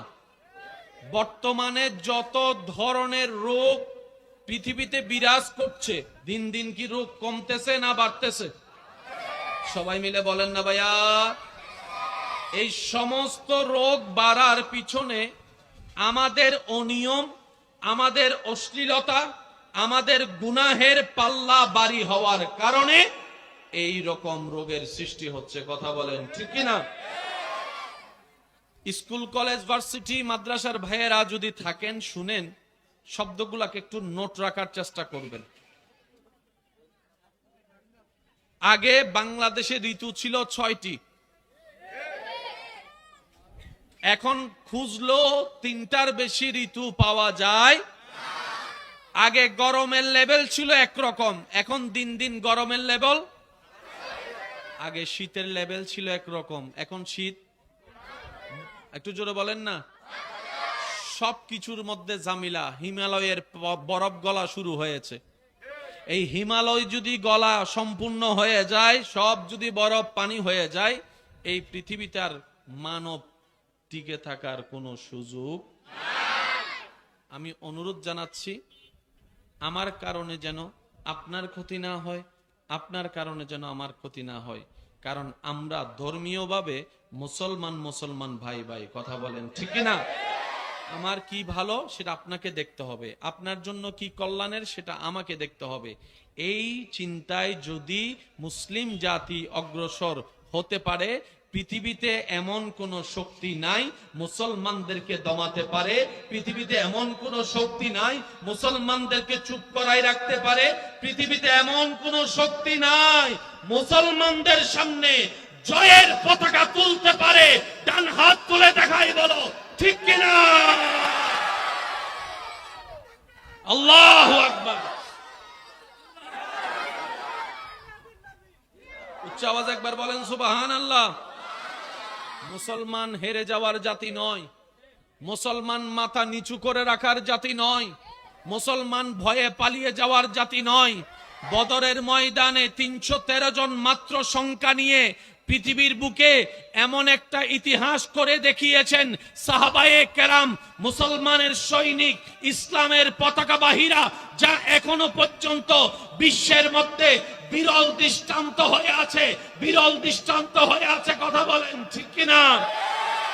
সংখ্যায় যাদের অংশ কম, তলোয়ারও সবার কাছে নাই, বল্লমও সবার কাছে নাই, যুদ্ধ করার সামগ্রী তেমন ছিল না, কিন্তু জয়ের পতাকা উড্ডয়ন করে এসেছে, বিশ্ববাসীকে দেখিয়েছে জিতার জন্য সংখ্যার দরকার হয় না, জিতার জন্য তলোয়ারের দরকার হয় না, জিতার জন্য অস্ত্রের দরকার হয় না, ঈমানি শক্তির দরকার হয় আর আল্লাহর রহমতের দরকার হয়। বিশ্বাস আছে না নাই? আমার ইমানি ভাইরা, ভিন্ন পণ্ডিতরা উল্টা ফুলটা কথা বলে বলে মুসলমান থেকে নাস্তিক বানানোর একটা চেষ্টা চালাচ্ছে। অনেক কলেজ ভার্সিটির ছেলে মেয়েরা ইসলাম মানতে চায় না, ধর্ম মানতে চায় না। আমার ভাই বোনেরা, ও যে যেমনে বুঝাইছে উনি এমনি বুঝা নিজের মতো চলে গিয়েছে। এমন এমন হাদিস দেখায় যে হাদিস আসলে হাদিসের মধ্যেও নাই, থাকলেও উনি বুঝতে পারে নাই। আল্লাহর ওয়াস্তে একটু কথাটা বুঝবেন, কষ্ট হচ্ছে না তো আপনাদের? আল্লাহ তাআলা বিভিন্ন নবীকে ইসলাম প্রচারের জন্য যথেষ্ট সময় দিয়েছেন। কাউকে 900 বছর দিয়েছেন, কাউকে 700 বছর দিয়েছেন, কাউকে 800 বছর দিয়েছেন। কিন্তু ওনাদের এরিয়াটা ছিল সারা পৃথিবীর মধ্যে। চট্টগ্রাম যেমন এরকম একটা ছোট্ট এরিয়া ছিল। যেমন বনি ইসরাইলের নবী বলা হয় মুসা আলাইহিস সালামকে। মুসা নবীকে আল্লাহ হায়াত দিলেন, লং টাইম, জায়গা দিয়েছেন ছোট, ইসলাম প্রচারের জায়গা দিয়েছেন। অর্থাৎ এই মুসা, তুমি চট্টগ্রামের মানুষকে দাওয়াত দিলে হবে, ঢাকার মানুষ দাওয়াত না পাইলো, ইসলাম কবুল না করলো, তোমাকে প্রশ্ন করা হবে। আল্লাহ মুসা নবী বলে, আল্লাহ আমার হায়াত কত? রব বলে যে যাও, 100 বছর দিলাম। ইব্রাহিমকে 100 বছর, দাউদকে 100 বছর, আইয়ুবকে 100 বছর, আদমকে 100 বছর, নূহকে 100 বছর। এই বিভিন্ন জেলা নিয়ে ওনাদের দায়িত্ব। এবার আপনার আমার নবী আসার পালা। একটু জোরে বলি, আপনার আমার আমাদের নবী আসার পালা। আপনার আমার নবী আল্লাহকে জিজ্ঞেস করলেন, আল্লাহ, মুসা নবীর এরিয়া তো চট্টগ্রাম, দাউদ নবীর এরিয়া হচ্ছে সিলেট, আইয়ুবের এরিয়া হচ্ছে আল্লাহ বরিশাল, আমার দায়িত্ব এরিয়া কতটুক? রব বলে যে চট্টগ্রাম আপনার আন্ডারে। আমি বলতে থাকবো, আপনারা শুধু সুবহানাল্লাহ বলতে থাকবেন। হয় নাই? হয় নাই? মাইকের ভলিউমটা একটু বাড়াই দেন। সুবহানাল্লাহ আরো জোরে বলেন। রব্বুল আলামিনকে যখন জিজ্ঞেস করা হলো, রব্বুল আলামিন বললেন, হে নবী রাহমাতুল লিল আলামিন, আপনার দায়িত্ব, চট্টগ্রামও আপনার দায়িত্ব, বরিশালও আপনার দায়িত্ব, সিলেটও আপনার আন্ডারে, পুরা বাংলাদেশ আপনার আন্ডারে, ইন্ডিয়া আপনার আন্ডারে, পাকিস্তান আপনার আন্ডারে, দুবাইও আপনার আন্ডারে, কুয়েতও আপনার আন্ডারে, সমস্ত এশিয়া আপনার আন্ডারে, ইউরোপ আপনার আন্ডারে, আমেরিকা আপনার আন্ডারে, আফ্রিকা আপনার আন্ডারে, আসমান জমিন লৌহ কলম সমস্ত কিছু আপনার দায়িত্বে দিলাম। এরিয়া কি ছোট না বড়? হাতও আটবে না, সগো আটবে না, এত বড়। তাহলে সময় কি এখন কম দেওয়া দরকার না বেশি? একটু বেশি না মহা বেশি? এবার আল্লাহ নবী জিজ্ঞেস করলেন, আল্লাহ ইব্রাহিম নবীকে, নূহ নবীকে তুমি চট্টগ্রামের দায়িত্ব দিয়া 700-800-900 বছরের ভিসা দিছো, আমারে যেহেতু সারা পৃথিবী দিলা, সৃষ্টি জগৎ দিলা, আলামিন দিলা, আল্লাহ আমার ভিসা কতদিন? আল্লাহ পাক বলে 63 বছর। একটু আর একটু জোরে জোরে বলি, আল্লাহ 63 বছরে পুরাটা কন্ট্রোল করতে হবে আমার।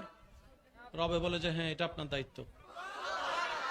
আচ্ছা এই এই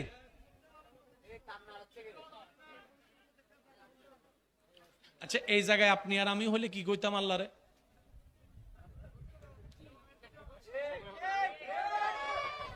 নয়শো বছর দিছ শুধু চট্টগ্রামের দায়িত্বে একজনকে, আর তুমি আমারে দিলা সারা বিশ্ব, সময় দিলা মাত্র 63 বছর। আর এখন তো এমন অবস্থা হয়েছে, বছর চলে যাচ্ছে মাসের মতো, মাস চলে যাচ্ছে সপ্তাহের মতো, সপ্তাহ চলে যাচ্ছে দিনের মতো।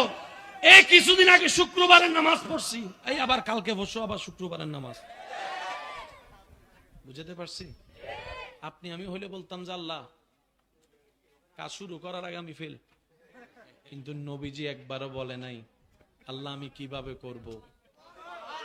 এই নবী আপনি বলেন নাই কেন? নবীজি বলে আমার আল্লাহ যেহেতু দিয়েছেন তাহলে বুঝে শুনে দিয়েছেন, বুঝে শুনে দিয়েছেন। আরে আমার কাজ তো করা, আওয়াজ পৌঁছাই দেওয়া তো আমার রবের দায়িত্ব।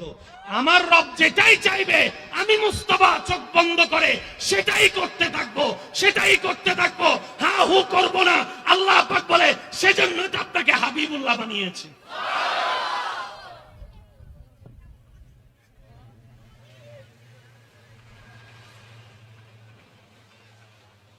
ভিসা কতদিন? পিছনের ভাই সহ বলেন ভিসা কতদিন? ভিসা কতদিন? Area area. এবার আওয়াজটা পৌঁছানোর জন্য মাধ্যমের দরকার আছে না নাই?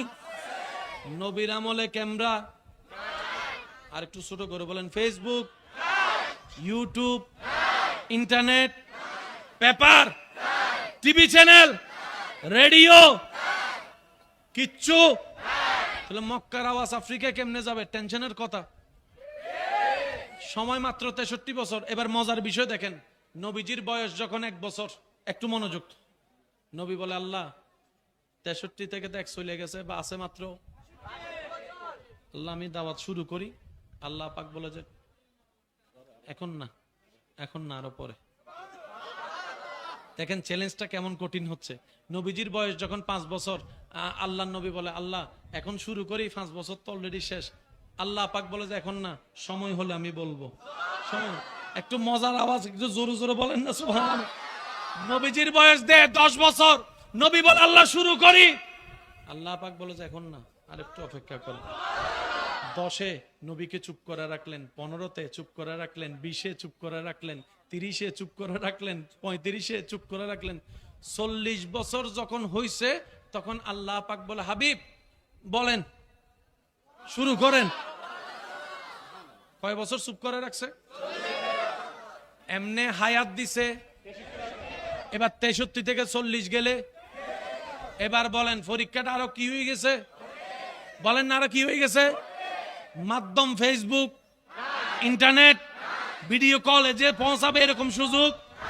কিন্তু বড় তাজ্জুবের বিষয়, 40টা বছর বয়স মুবারকে আল্লাহর হুকুমে আপনার আমার নবী কামলিওয়ালা রাহমাতুল লিল আলামিন বলতে শুরু করলেন, ইয়া আইয়ুহান নাস কুলু লা ইলাহা ইল্লাল্লাহ তুফলিহুন তুফলিহুন তুফলিহুন। এক আল্লাহর দাওয়াত দেওয়া শুরু করেছে। কিছুদিন যেতে না যেতেই এই এক আল্লাহর আওয়াজটা, দাওয়াতের আওয়াজটা আরব থেকে আফ্রিকা পর্যন্ত পৌঁছায় গিয়েছে।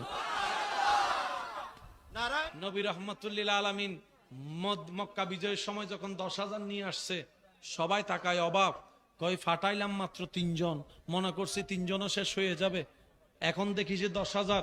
ব্যাপারটা কি মনে রাখবেন, 23 বছর পুরা লাগে নাই আপনার আমার নবীর জবান থেকে আল্লাহর হুকুমে বের হওয়া লা ইলাহা ইল্লাল্লাহর ধ্বনি দেখা যাচ্ছে, মিশরে শোনা যাচ্ছে, ইউরোপে শোনা যাচ্ছে, আফ্রিকায় শোনা যাচ্ছে। সুবহানাল্লাহ বলেন না রে? হিন্দুস্তানে শোনা যাচ্ছে, ডানে শোনা যাচ্ছে, বামে শোনা যাচ্ছে, সর্ব জায়গায় লা ইলাহা ইল্লাল্লাহ। জগৎ বলে কিভাবে সম্ভব? রব বলে যে আমার নবী মুস্তাফা জবান থেকে বের করেছে, আমি আল্লাহ কুদরতি ব্যবস্থাপনায় বিশ্বের আনাচে কানাচে এমন ভাবে পৌঁছায় দিয়েছি, নবী জাহেরান দুনিয়ার থেকে চলে গিয়েছে, 1400 বছর হয়ে যাচ্ছে, এখনো চট্টগ্রামের 24 সালে 5 ওয়াক্তে 5 বার আজানের ধ্বনিতে মসজিদের মিনারে আল্লাহ নামের ধ্বনি শোনা যাচ্ছে। আল্লাহু আকবার।